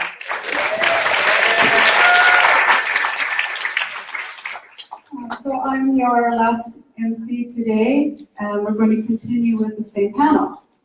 I'm Barbara Waldern from Vancouver. I'm with the ILPS committee there, recently returned from Korea. I was active with the ILPS as a representative of English teachers and other teachers in South Korea for a while. And I just moved back to Vancouver, so I'm glad to get really back into the stream of activism and glad to see new things happening. Okay, this is the panel of Geography of Struggles. Could all the panelists for the second half please come to the table? We're going to have a quick Q&A after, so I'm asking for the last set of panelists. And I have on the list Bill Doors from the International Action Center, Johanna Mortensen from International Forum in Denmark, and Joe Lombardo from United National IWA Coalition US, and Steve De Silva. So the other panelists should please stick around. Okay, so that's been reduced to 3. Bill Doris didn't make it. Okay. Okay. All right, so we'll have 3 more speakers and then a quick Q&A. Good. Our first speaker is joining us from Denmark. Johanna Mortensen is with the International Forum and Anti-Imperialist Solidarity Organization, which supports and collaborates with popular movements worldwide who are resisting and fighting imperialism and imperialist institutions such as the IMF, the World Bank, NATO, and WTO. International Forum fights for a world where the planet's resources are shared equally and where the right for autonomy and diversity are paramount. Their solidarity work is currently focused on Latin America, Middle East, Southeast Asia, and the Basque Country. Please welcome Johanna Mortensen.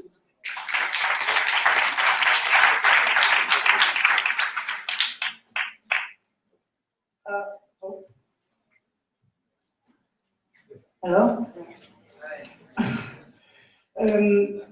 First I want to say I was asked to present the resistance against war, aggressive wars in Europe, and it's a very big question, and neo-fascism in Europe.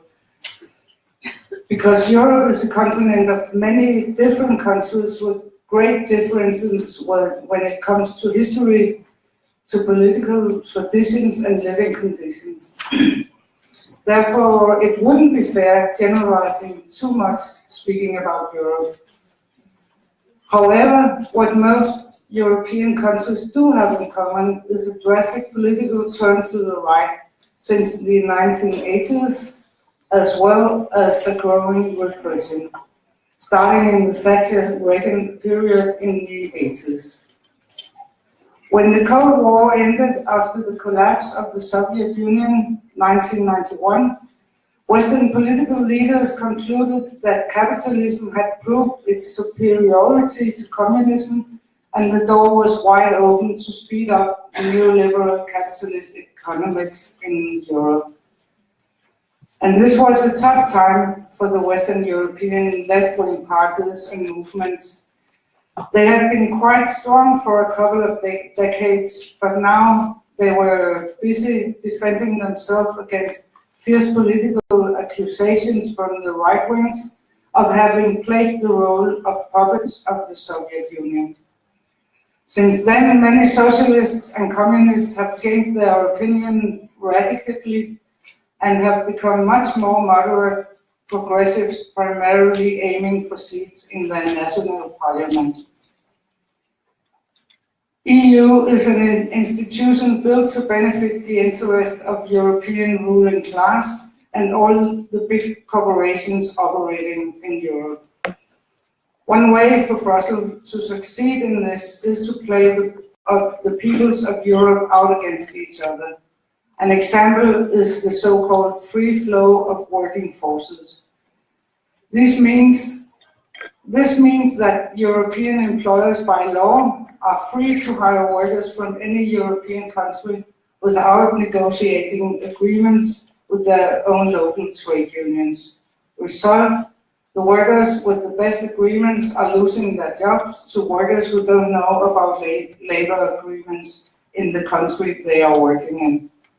In Germany, for instance, millions of workers now have become working poor.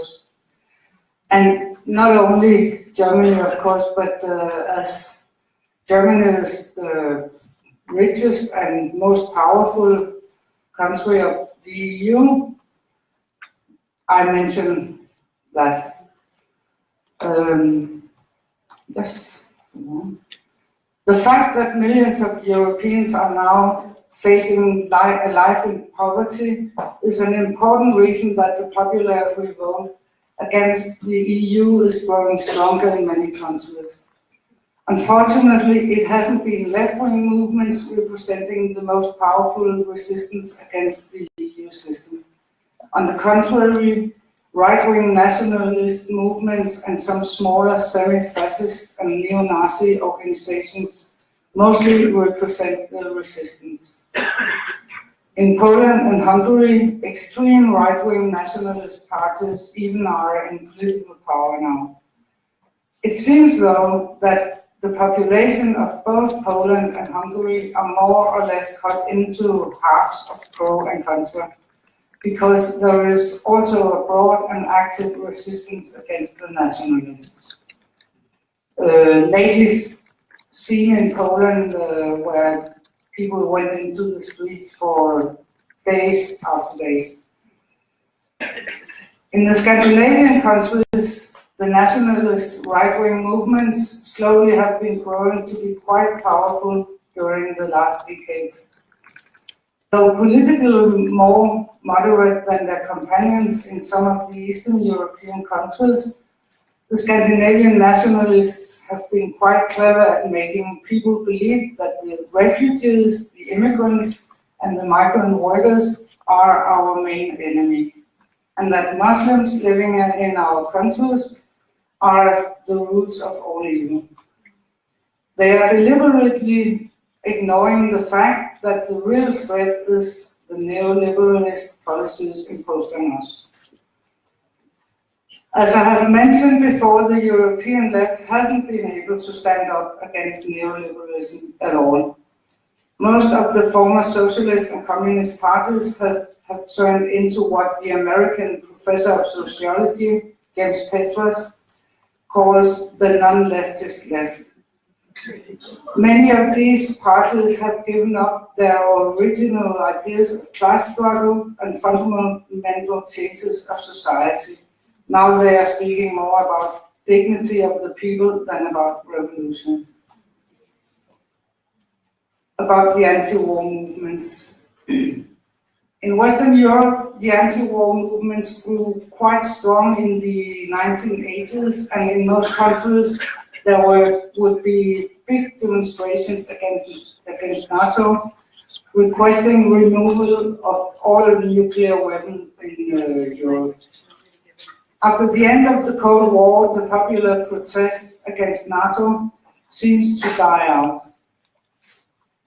Then came 9/11, and shortly after the anti-terror legislations, the terrorists and the heavy US propaganda concerning the so-called axis of evil.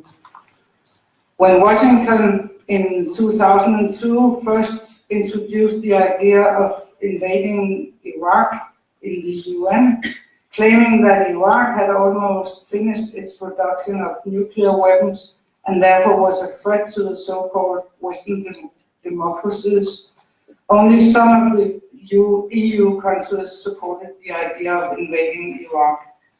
Most significantly, Tony Blair in Great Britain supported the invasion of Iraq. The Danish government also warmly supported the invasion, and a very small majority tried to follow George Bush Jr. and involve Denmark in the so-called coalition of the willing. And this was the first time in human history that Denmark became part of an aggressive war on another country. All over Europe, people were protesting heavily against the invasion of Iraq, and the European anti-war movement was revived for a while.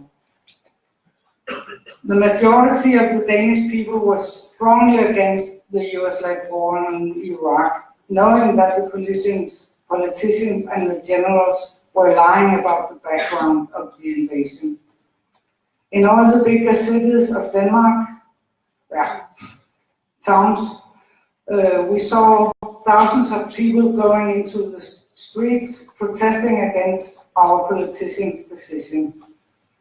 In Copenhagen, our capital, the anti-war activists were able to mobilize 30,000 people to a protest demonstration, which we were very proud of, because Denmark is a very small country of 6 million people, so that's a lot of people.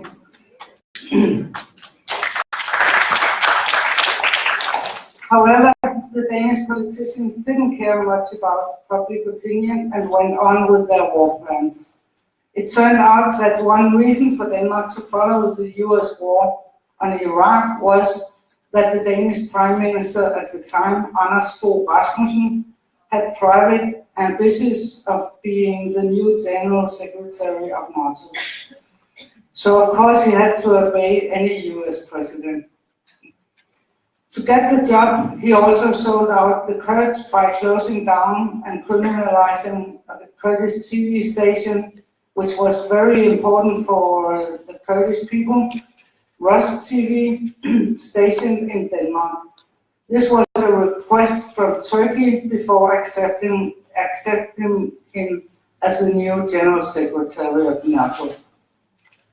Since then, Denmark, as well as most of the EU countries, has willingly followed Washington's lead in all its Middle East wars, seemingly without much popular resistance. The big demonstrations slowly turned into small protest actions against the aggression wars. So what happened to the European resistance against the wars of aggression? I can't give a full picture of the prevalence of anti-war movements in all of the European countries. My impression is, though, that the European people's active resistance against the imperialist wars has been quite weak for some years. The anti-war movements are not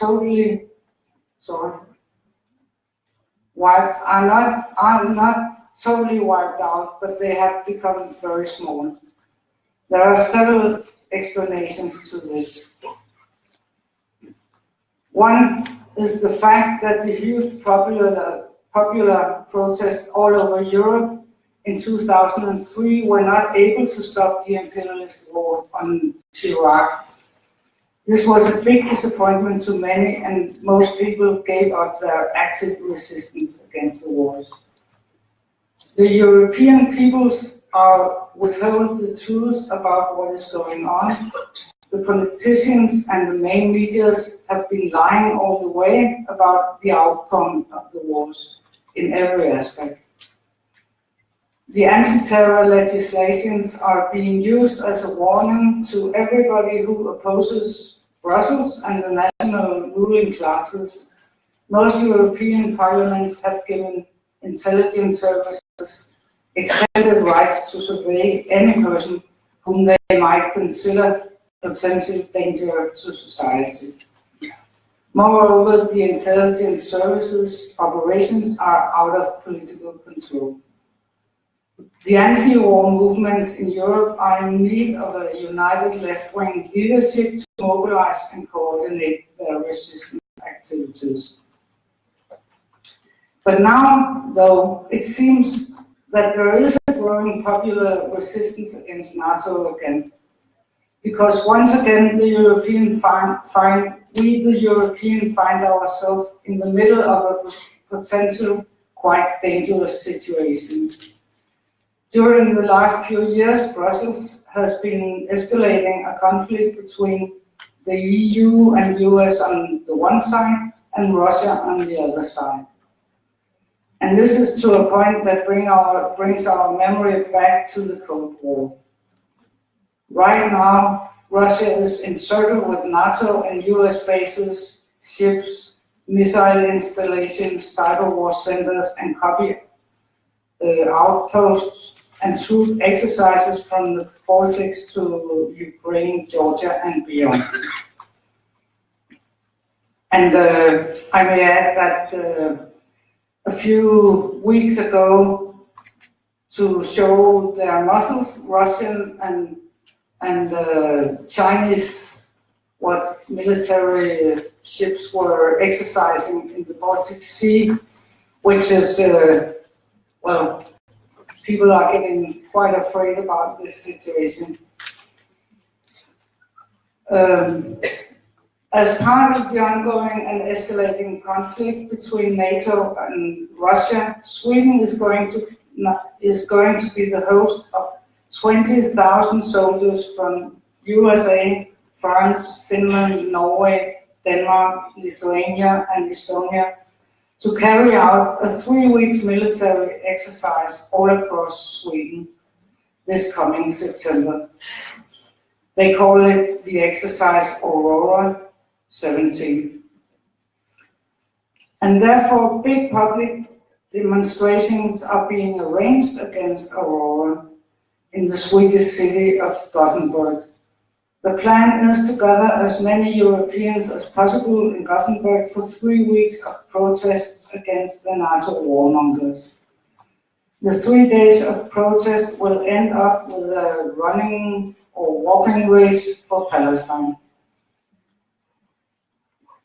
But to win this battle against the threats of new aggressive wars and the upcoming new fascism in Europe, we need to gather all our efforts and have all the non-leftist left parties give up their belief that they can change the bourgeois democracies from within and instead join the rest of us in the streets. So let's hope that a lot of Europeans will join the protest in Sweden in September to raise their voices against the US and EU imperialist wars and against NATO. So I will end up saying, fight imperialism and Zionism, long live international solidarity.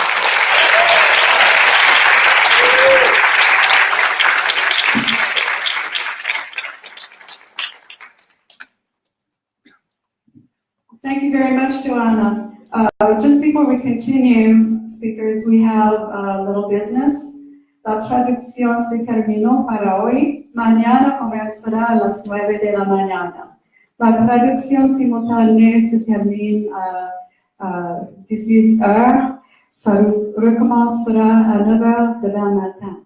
So translation is over. The devices aren't working now. They will resume tomorrow at 9 a.m. Okay, our next 2 speakers will bring us down home to the stretch of our 2-part Geography of Struggles panel. First, I'd like to introduce Joe Lombardo with the United National Anti-War Coalition. Joe Lombardo is a UNAC coordinator and delegate to the Troy Area Labor Council. A lifelong anti-war and social justice activist, he is a former staff person for the Vietnam-era National Peace Action Coalition, member Bethlehem Neighbors for Peace, and recently represented UNAC at the anti-NATO March and Rally in Brussels. Please welcome Joe Lombardo.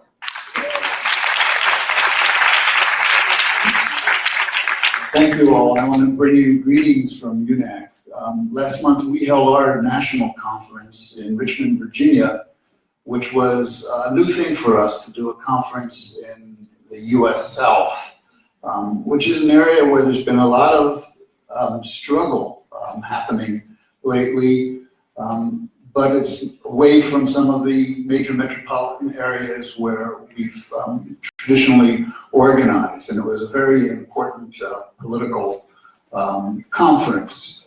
And I know it goes into organizing a conference, so I want to thank the folks that organized this conference, and I think it's organized really, really well with translations, despite the glitch that we just heard about, and it gives me a lot of encouragement. I'd love for our next conferences to be joint conferences, where we come together and we build our movement and we increase our strength together, because that's the way we eventually are going to win this struggle. It's important to take a sober look at the anti-war movement in the United States, and it's very similar to what we heard about the anti-war movement in Europe. And I saw that when I was there in Brussels for the NATO actions. The size of the demonstration was the second biggest NATO demonstration ever. The first biggest NATO demonstration happened in Chicago in 2012 that we organized.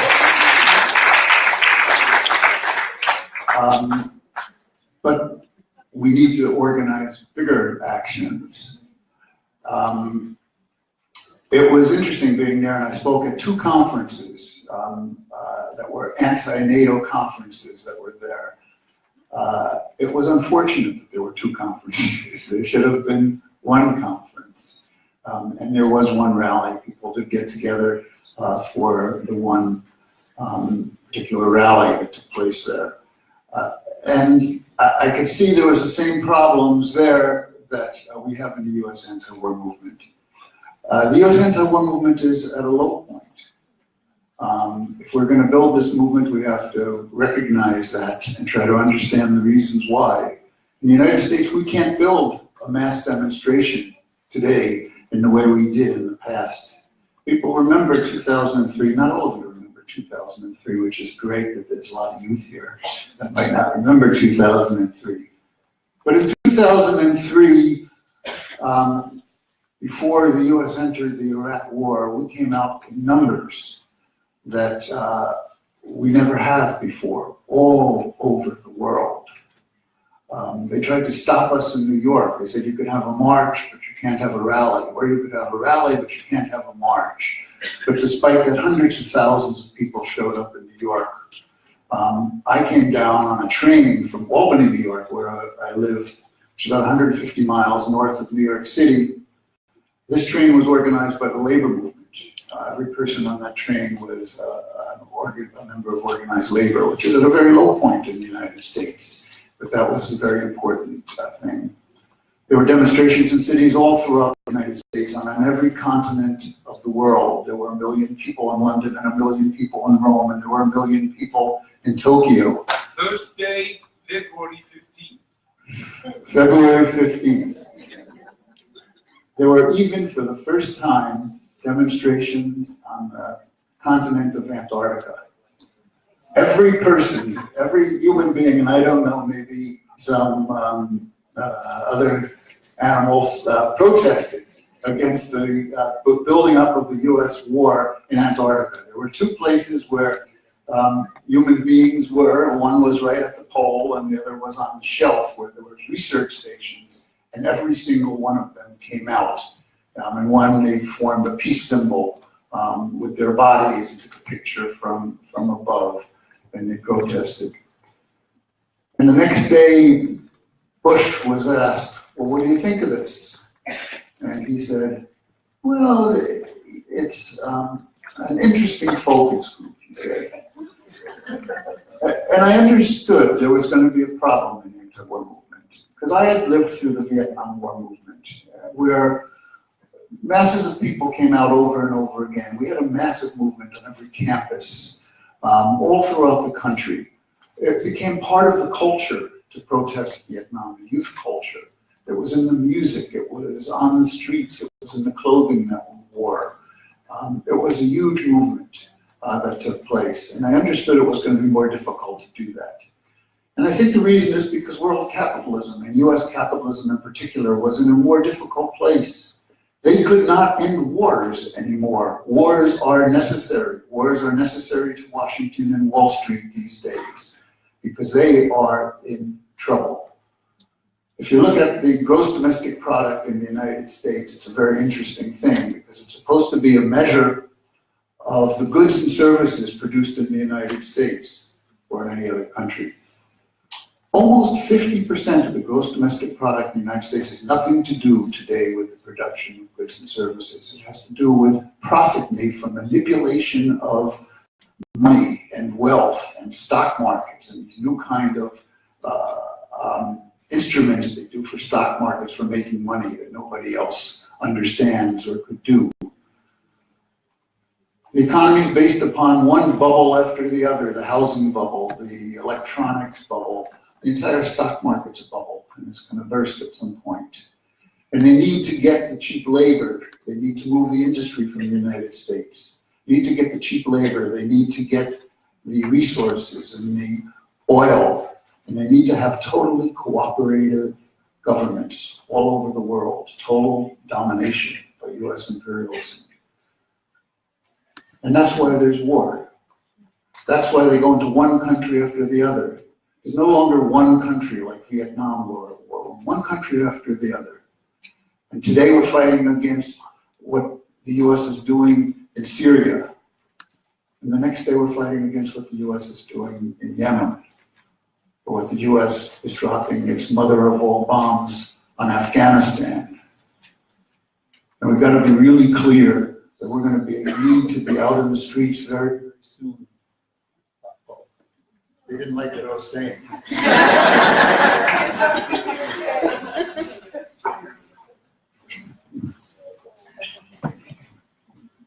Thank you. We're going to have to be out in the streets very, very soon to defend the people of Venezuela. Are you ready to do that?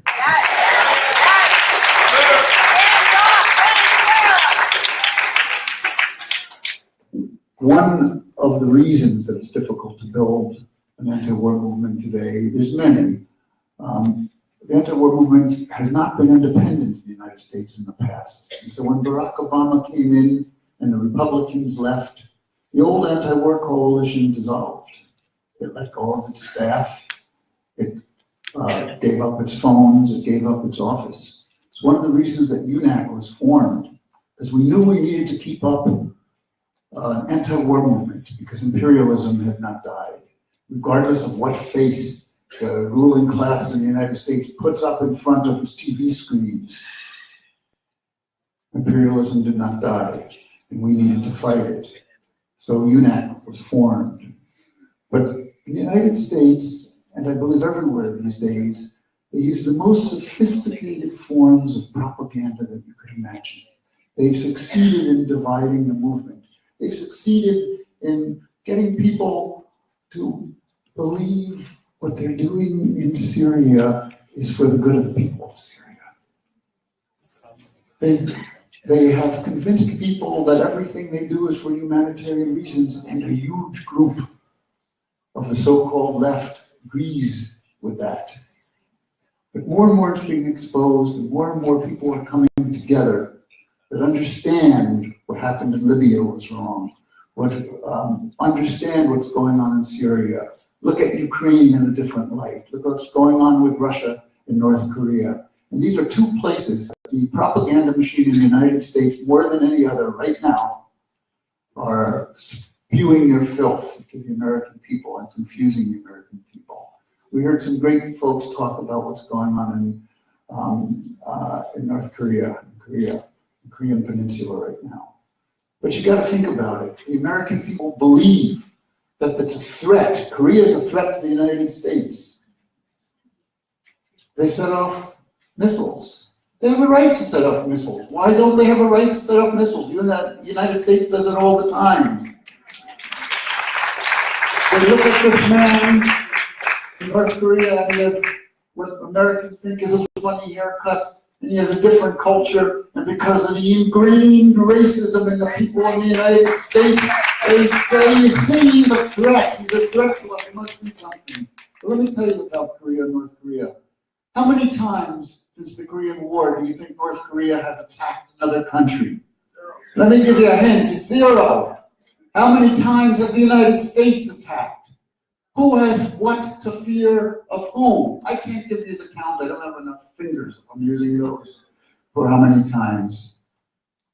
Vietnam, Laos, Cambodia, Grenada, Cuba, Bay of Pigs, Iraq, Afghanistan. You could keep on going on. These are the wars, regime change wars.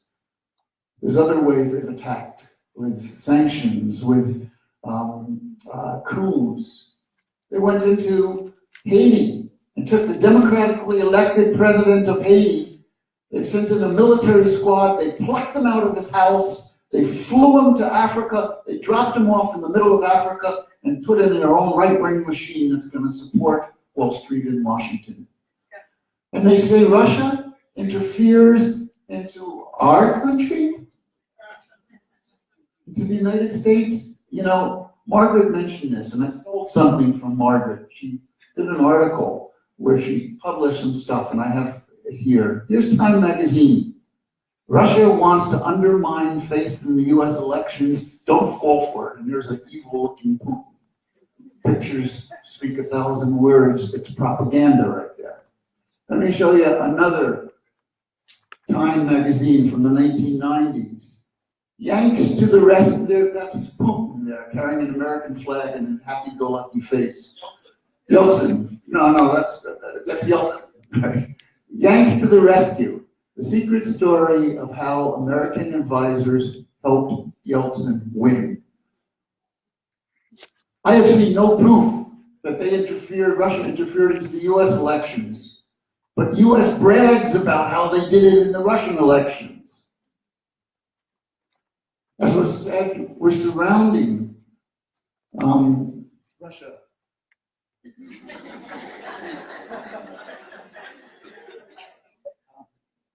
We're surrounding Russia with NATO. When the Soviet Union died, we told the Soviet Union that when Germany unites, if Germany can go into NATO, we would not move NATO into the former Soviet republics or into the Warsaw Pact countries. Today we are in Albania, Bulgaria, Croatia, Czech Republic, Estonia, Hungary, Latvia, Lithuania, Montenegro, Poland, Romania, Slovakia, and Slovenia. It's in alphabetical order. Montenegro just joined last month. Over the objection of polls of the Montenegrin people that showed 80% were against entering NATO. But they did it. We have to fear Russia, or does Russia have to fear us? In North Korea and Russia, we hold war games right on their borders. We just held one in Korea with 250,000 soldiers and flying over planes with nuclear weapons. During the Korean War, we killed 1/3 of their population. We bombed every goddamn standing building in North Korea, and when we couldn't find more buildings to bomb, we started bombing their dams, which is a war crime that the United States does, as it does war crimes every day in this world, and is never held accountable for it.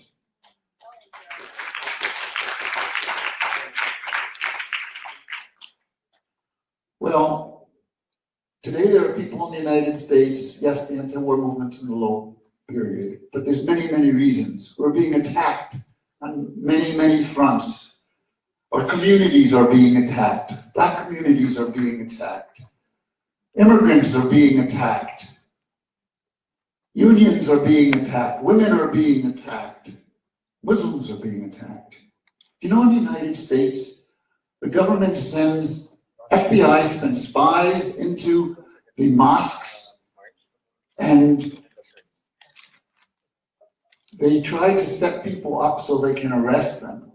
So it could show that Muslims are in some way evil, part of this war on terror, and we must attack Muslim countries as justification for war. As we're here today in the city where I live, Albany, New York, which is where UNAC was founded, at the end of our conference, we had a march to a mosque where some leaders of that mosque had been arrested by the FBI, and we held a rally there. It's the anniversary of that arrest. So as we're meeting here, people are marching through the streets in Albany to commemorate that and protest that. But they go into mosques and they try to set people up. In Newburgh, New York, for instance, the Newburgh Four, they went in there with an FBI agent who said, I'm a very rich man. I have a business. I'm from Pakistan, and I need your help. We want to bomb a synagogue. And he talked to some Muslims, and he said, you crazy? We're not going to do that. And he said, oh, you know, we got to do something. We got to stand up for ourselves. No, you're crazy. I'll give you $5,000 each if you'll do it. These are very poor people. No, we're not doing it. Stay away from us. Don't talk to us. Eventually, that $5,000 increased to $250,000 if they would go along with this plot to bomb the synagogue. So they said yes. And they talked among themselves and said, we're not going to do this. This man's crazy. We'll take his $250. We're not going to do it. But once they did that, they were put in jail for 150 years each. The US government admits to entrapping over 600 Muslims this way. That's their figure. They have a special Muslim prison in the United States. They're called communication management units, where they're kept in harsh solitary confinement conditions. You don't know this. But there are attacks everywhere. So Muslims and non-Muslims today are marching through Albany. When we come together with the people who understand that their communities in the United States are being occupied by the police, and that's no different than the communities in other countries that are being occupied by the military. When we come together with the immigrants that are being pushed out of this country, with the unions that are under attack, we can build a movement, and we can fight them on every side against our common enemy, and we can only win. So when I said in the beginning here, I'd like our next conference to be a joint conference, I mean it. Let us get together with all those forces that understand what U.S. imperialism is and understand what we need to do. Because together we can build the kind of movement that we have to build and that we will build. They have all the power on their side. They have money. They have the military. They have the courts. They have the police. They have the media, but their policies are against the interest of the vast majority of people in the United States and around the world. And when we realize that and unify, we can beat them simply by putting our hands in our pockets and refusing to cooperate. And they could do nothing. We can bring down their system of imperialism and capitalism and create a new world. A new world is possible. And we are the nucleus of the people that will build that world. Thank you.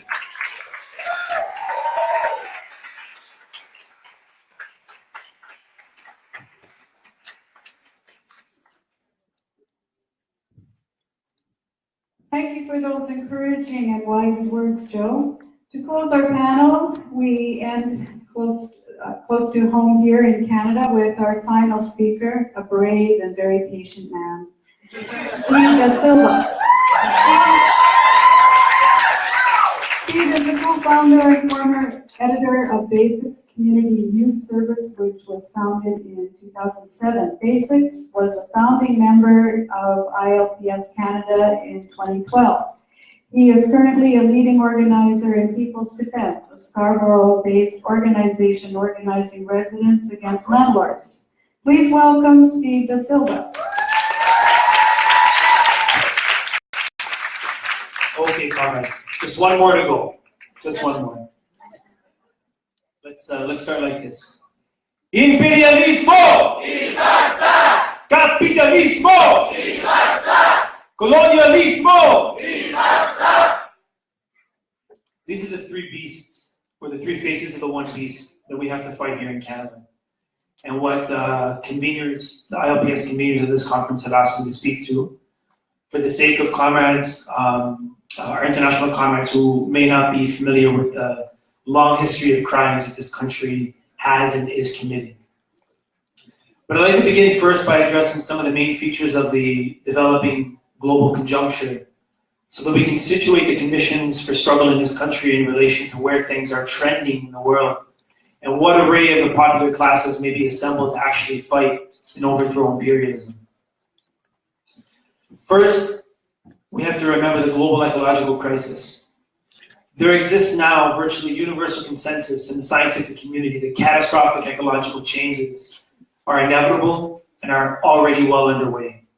It's only a matter of how fast and how far over the cliff we will go. Yet we should not think that any of this implies an automatic collapse of capitalism and imperialism. Refugee flows will surge as we've never seen before. Land grabbing will become ever more brutal. Real estate speculation will run rampant. And tensions between core and periphery countries and amongst the imperialist powers will certainly sharpen to the point of war. Which brings me to the second point of the developing global conjuncture. We're in the midst of a transition from a unipolar world centered around US imperialism to a multipolar world shifting in the direction of a new world power. And the last time capitalist civilization underwent a shift in global hegemony away from Britain in the second half of the 19th century, it would take 2 world wars for a redivision of the world to be arrived at, leaving 100 million dead, not to mention the proxy and regional wars that both preceded and followed these 2 world wars, and which killed millions more. The third feature I want to identify is this. Global capitalism is on the cusp of a massive technological revolution in the form of automation. Automation will completely revolutionize production, distribution, communications, and war as we know it. The series Black Mirror on Netflix, which some people may be familiar with, has given us a terrifying glimpse of what some of these changes may entail in our everyday life.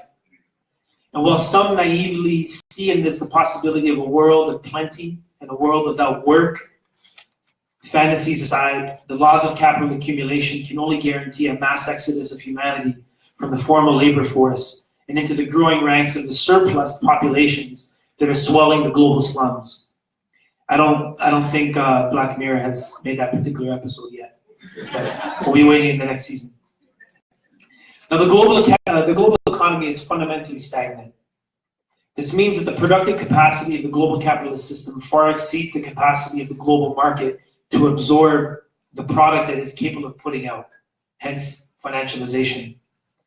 Automation within the capitalist mode of production will only exacerbate this problem by intensifying productivity and send unemployment surging. The super exploitation of workers of the South, the bottomless investment pit of constantly expanding militarism, and the plunder of the colonies and the semi-colonies have not been enough to stave off this crisis. And in the past, the imperialists have resolved this endemic problem of overaccumulation, when all else fails, with war. The destruction of war provides an opportunity to wipe out a stock of fixed capital on a global scale, while the frenzied pace of wartime production allows for a new productive base with new technologies at hand to be laid out. It would be an understatement to say that this is a dangerous conjuncture, comrades. It is the ultimate conjuncture, and a conjuncture within which a fourth major problem is rapidly emerging, and that's the political threat to our class posed by fascism. The themes I've mentioned here in this conjuncture, I know comrades have already spoken to and will continue speaking to over the next couple of days. Much better than I'm able to. So how does Canada fit into this? Let me begin with some of the fundamental features of this country that I think we should all understand. First of all, let's make no mistake about the fact that Canada is a thoroughly reactionary and parasitic force in the world today, and it has always been so. Canada has had a hand in nearly every single major imperialist aggression of the last quarter century, and prior to that as well. From the onset of the genocide in Central Africa that started with the civil war in Rwanda and extended into the Congo, killing upwards of 10 million people, to the smashing of Yugoslavia, the invasion and occupation of Afghanistan, the annihilation of Libya, and the war in Iraq and Syria today. Canada has blood and dirt on its hands in each and every one of these imperialist massacres. In the last 15 years, Canada has supported coups d'etat in Haiti, Honduras, and Ukraine. And to my brother Joe here, I'll say that Canada actually played the leading role in the kidnapping of Jean-Bertrand Aristide that was planned here in Canada in Ottawa. Canada has been and remains one of Israel's staunchest defenders in the world, and it is an unabashed ally of the Gulf state monarchies, as Canada's $15 billion arms deal with Saudi Arabia signifies. A friend to the end to the world's biggest reactionaries. Now, these are all relatively recent examples of Canadian militarism, and they may lead some to view Canadian imperialism as a relatively new phenomenon. Is this just a new policy term? We must recall what Lenin said over a century ago in his book Imperialism and in his polemics with the social democrats of the time, that imperialism is not a mere policy. The significance of Lenin's analysis of imperialism is how it revealed it to be capitalism at a certain stage of its development. A stage of its development of monopoly capitalism and the dominance of finance. Canadian imperialism didn't just emerge in the last quarter century. Even if Canada has come to occupy a more prominent role in the imperialist world system today than it did in comparison to, say, half a century ago or a century ago. You see, because while the imperialist powers of the late 19th and early 20th centuries were going to war to divide up the world, scrambling for the colonies of Africa, Asia, Western Asia, the so-called Middle East, which, by the way, Canada was not absent from all of these proxy wars and the world wars. Canada was at the same time focused on carving out an empire of its own.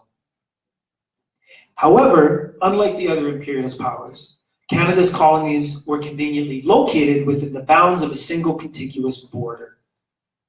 This is how Canada has come to be the second largest country in the world, because it never ended colonialism. And this hidden empire has been a major source of capitalist accumulation, which in the last quarter century has propelled Canadian finance capital well into the upper echelons of the imperialist world system. Canada didn't get to where it is in the world today by being an honest broker and a good guy and, you know, wiggling its way into international negotiations. No, it did it because it's always been the imperialist power. Those not from Canada may not be aware.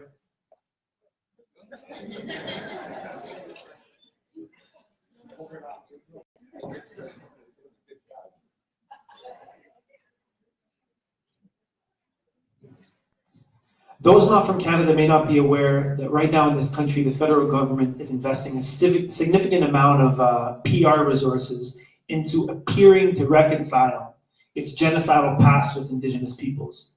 Last year, the Truth and Reconciliation Commission was concluded, and after a decade of mass movement from below by Indigenous peoples in this country, finally an inquiry into missing and murdered Indigenous women has finally commenced. And for those who are not from Canada or may not be aware, for decades, Indigenous women and girls have disappeared and have been murdered at alarming rates, often involving or implicating police forces. But notwithstanding recent attention that's being given to these issues, what continues in this country remains an unbroken policy of extinguishment of Indigenous sovereignty and a removal of Indigenous peoples from their ancestral lands. Someone by the name of Russell Diabo of the Mohawk Nation of Ganawage has analyzed and referred to this as Canada's two-track approach to its unbroken and unchanged policy of assimilation and extermination of Indigenous peoples. On the one hand, there remains in place the Racist and Colonial Indian Act, legislation that created the apartheid-like reserve system, which, by the way, South Africa and Israel took their notes on and developed their own systems from. A reserve system that destroyed and undermined any possibilities of economic development for Indigenous peoples in the 19th and 20th centuries, and have ever since perpetually served as cantonments of imposed poverty. Many of these reserves are inaccessible by road in the winter, if not are fly-in only communities. Housing is completely inadequate. People are coping with legacies of colonial violence and trauma. And when they are not leading people, and when these conditions are not leading people to suicide or addiction, these conditions are compelling Indigenous peoples out of their homelands and into Canada's cities through the prospect of better housing, healthcare, and education. The second track to this modern-day termination scheme that Russ Diabo has identified is a process called comprehensive land claims, or modern treaties, which currently consist of dozens of negotiating tables across the country that aim to extinguish Aboriginal sovereignty completely by turning Indigenous communities into municipalities governed by municipal law in the provinces. This is an urgent task for Canadian imperialism because, as most people don't know, Canada has no legal claim.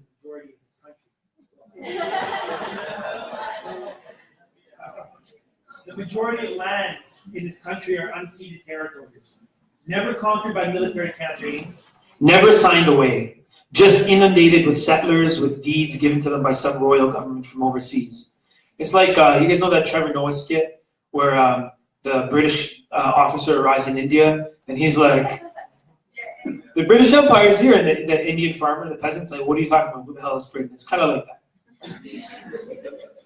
But jokes aside, comrades, those of you who are not from Canada may not realize just how sinister Canada's techniques of colonialism have been, which have included the wholesale theft of children from their parents and communities and their forceful conversion to Christianity and the English language.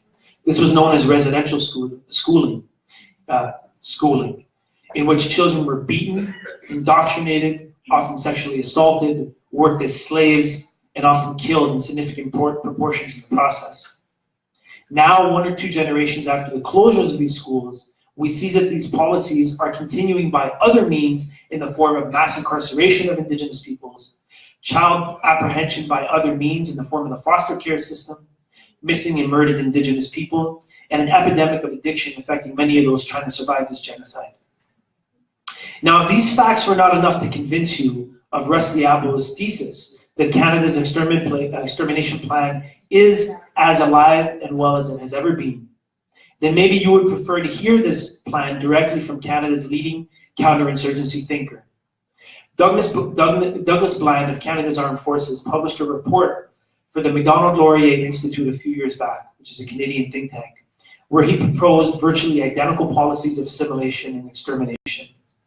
In this report, Bland argued that the only way to head off a potential insurgency of indigenous peoples, which he himself quite honestly connected to a long history of colonial oppression, that the only way to deal with this threat would be to remove indigenous peoples from their land by attracting them to cities with the promise of services like healthcare and education. In essence, the policies of our Prime Minister.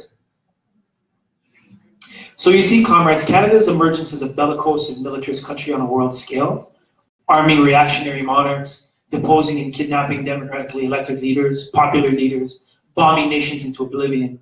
These deeds are a mere continuation of its sinister past and is as much about profits and conquest today as it has always been. So how is it then that Canada has been able to get off of such a relatively untarnished image? For one, these crimes of Canada were hidden from the outside world for some time. But the other factor is how Canada cultivates and markets its image as a welcoming multicultural country to the world. For the past 50 years, Canada has been significantly reliant upon immigration to replenish and refresh its labor force, as well as, I should say, non-white immigration, as well as recruitment of skilled labor and professionals. Canada is the highest ranking country amongst the most developed countries in terms of a foreign-born population. So many people across the world look to Canada as a land of opportunity. But what we must also realize is that this apparently progressive immigration policy is only possible due to the settler colonial nature of this country. Canada is ultimately able to assimilate and grant citizenship to immigrants in a way that other imperialist countries cannot because of its size, and because it has always had an active need to displace and efface indigenous peoples. But we know, I'm speaking in my capacity as an organizer with People's Defense, we organize most of the immigrant working class people in Scarborough against slumlords, that all is not well with today's generation of immigrants. We meet immigrants all the time who tell us that their lives are ruined. They came to this country expecting that their lives would become easier, and it's become worse. I remember meeting this one Yemeni brother last year, and he opened the door and started talking to him. He's like, I don't have time. He's like, I'm going back to Yemen. I'm like, what do you mean? He's like, yeah, I'm moving back to Yemen. I'm like, how long have you been in Canada? He's like, 3 months. I'm like, why are you going home? He said, because this country is horrible. I'm going back to Yemen. I was shocked. But there you have it. A brother who would rather live in Yemen being destroyed by Saudi than in this miserable country. Neoliberalism has waged 2 generations of assaults on the social wage and has made life more precarious for many more people in this country. Speculation with real estate is making our cities completely unaffordable, with rents in Toronto approaching those in Manhattan. The prospects of home ownership has become an impossibility for most. And it's estimated that as many as 40% of jobs in Canada could be wiped out in the next 10 to 20 years by currently existing technologies and automation. The confluence of this domestic conjuncture with the global conjuncture presents, I believe, a significant opportunity to build a revolutionary alliance against Canadian capitalism, imperialism, colonialism. Life is becoming more precarious and miserable for more and more workers. Immigrants are coming to this country to find out that they are nothing more than cheap labor, and that there's little hope for their advancement. And fascist and right-wing organizations are vying to control the narrative through which people, especially the white population, understand this crisis. Meanwhile, the quality of life of most Indigenous peoples in this country is as bad as it's ever been. 25% of Canada's exports continue to come from primary commodities alone. And a significant proportion of this is a significant proportion for an imperialist nation. And these largely derive from the plunder of Indigenous people's lands. So we as anti-imperialist revolutionaries must build a movement that propagates the understanding that colonialism and genocide in this country are not mere policies. They are as imperative for the Canadian bourgeoisie as are its foreign military expeditions with its imperialist allies. And what makes this worse is that the plunder of these resources, specifically fossil fuels, in addition to terminating the national question of Indigenous peoples once and for all, if Canada gets its way, will also contribute to accelerating humanity off of the carbon cliff. Canada may not be a weak link in the imperialist world system. Many revolutions will occur in advance of any significant change in this country, comrades. But it will be decisive for us to struggle and fight here, just as it was for the partisans and anti-fascists who fought behind enemy lines within the heart of the imperialist nations in the first half of the last century. A century ago, on the eve of the Russian Revolution, what was at stake was ending the most wicked war humanity had ever seen up to that point in time, and initiating the first socialist revolution that would hold out the possibility of eliminating capitalism, imperialism, and colonialism once and for all. Today, all these things remain at stake, plus one more thing: the very material foundations for building any future civilization. And the fight against Canadian imperialism, a parasite of the highest order, a plunderous and genocidal nation, is a must in the fight not only for Indigenous peoples' nationhood, but for humanity's future. Comrades, the hour is late. We have little time and we have many fights ahead. But the struggle is giving birth to a new people.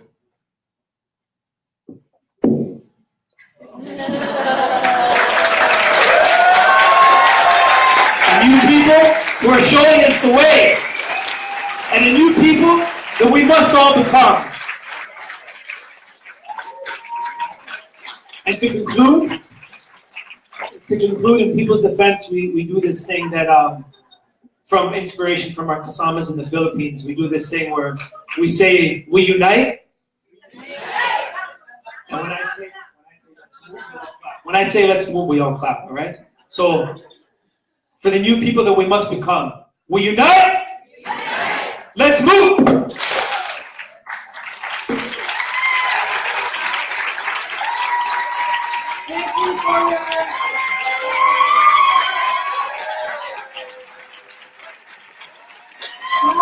It's a great timely way to conclude our panel and our day's work. So thank you for your passion and honesty, Steve. So are you feeling tired and hungry? Even if you are not, the batteries in the microphones are feeling tired.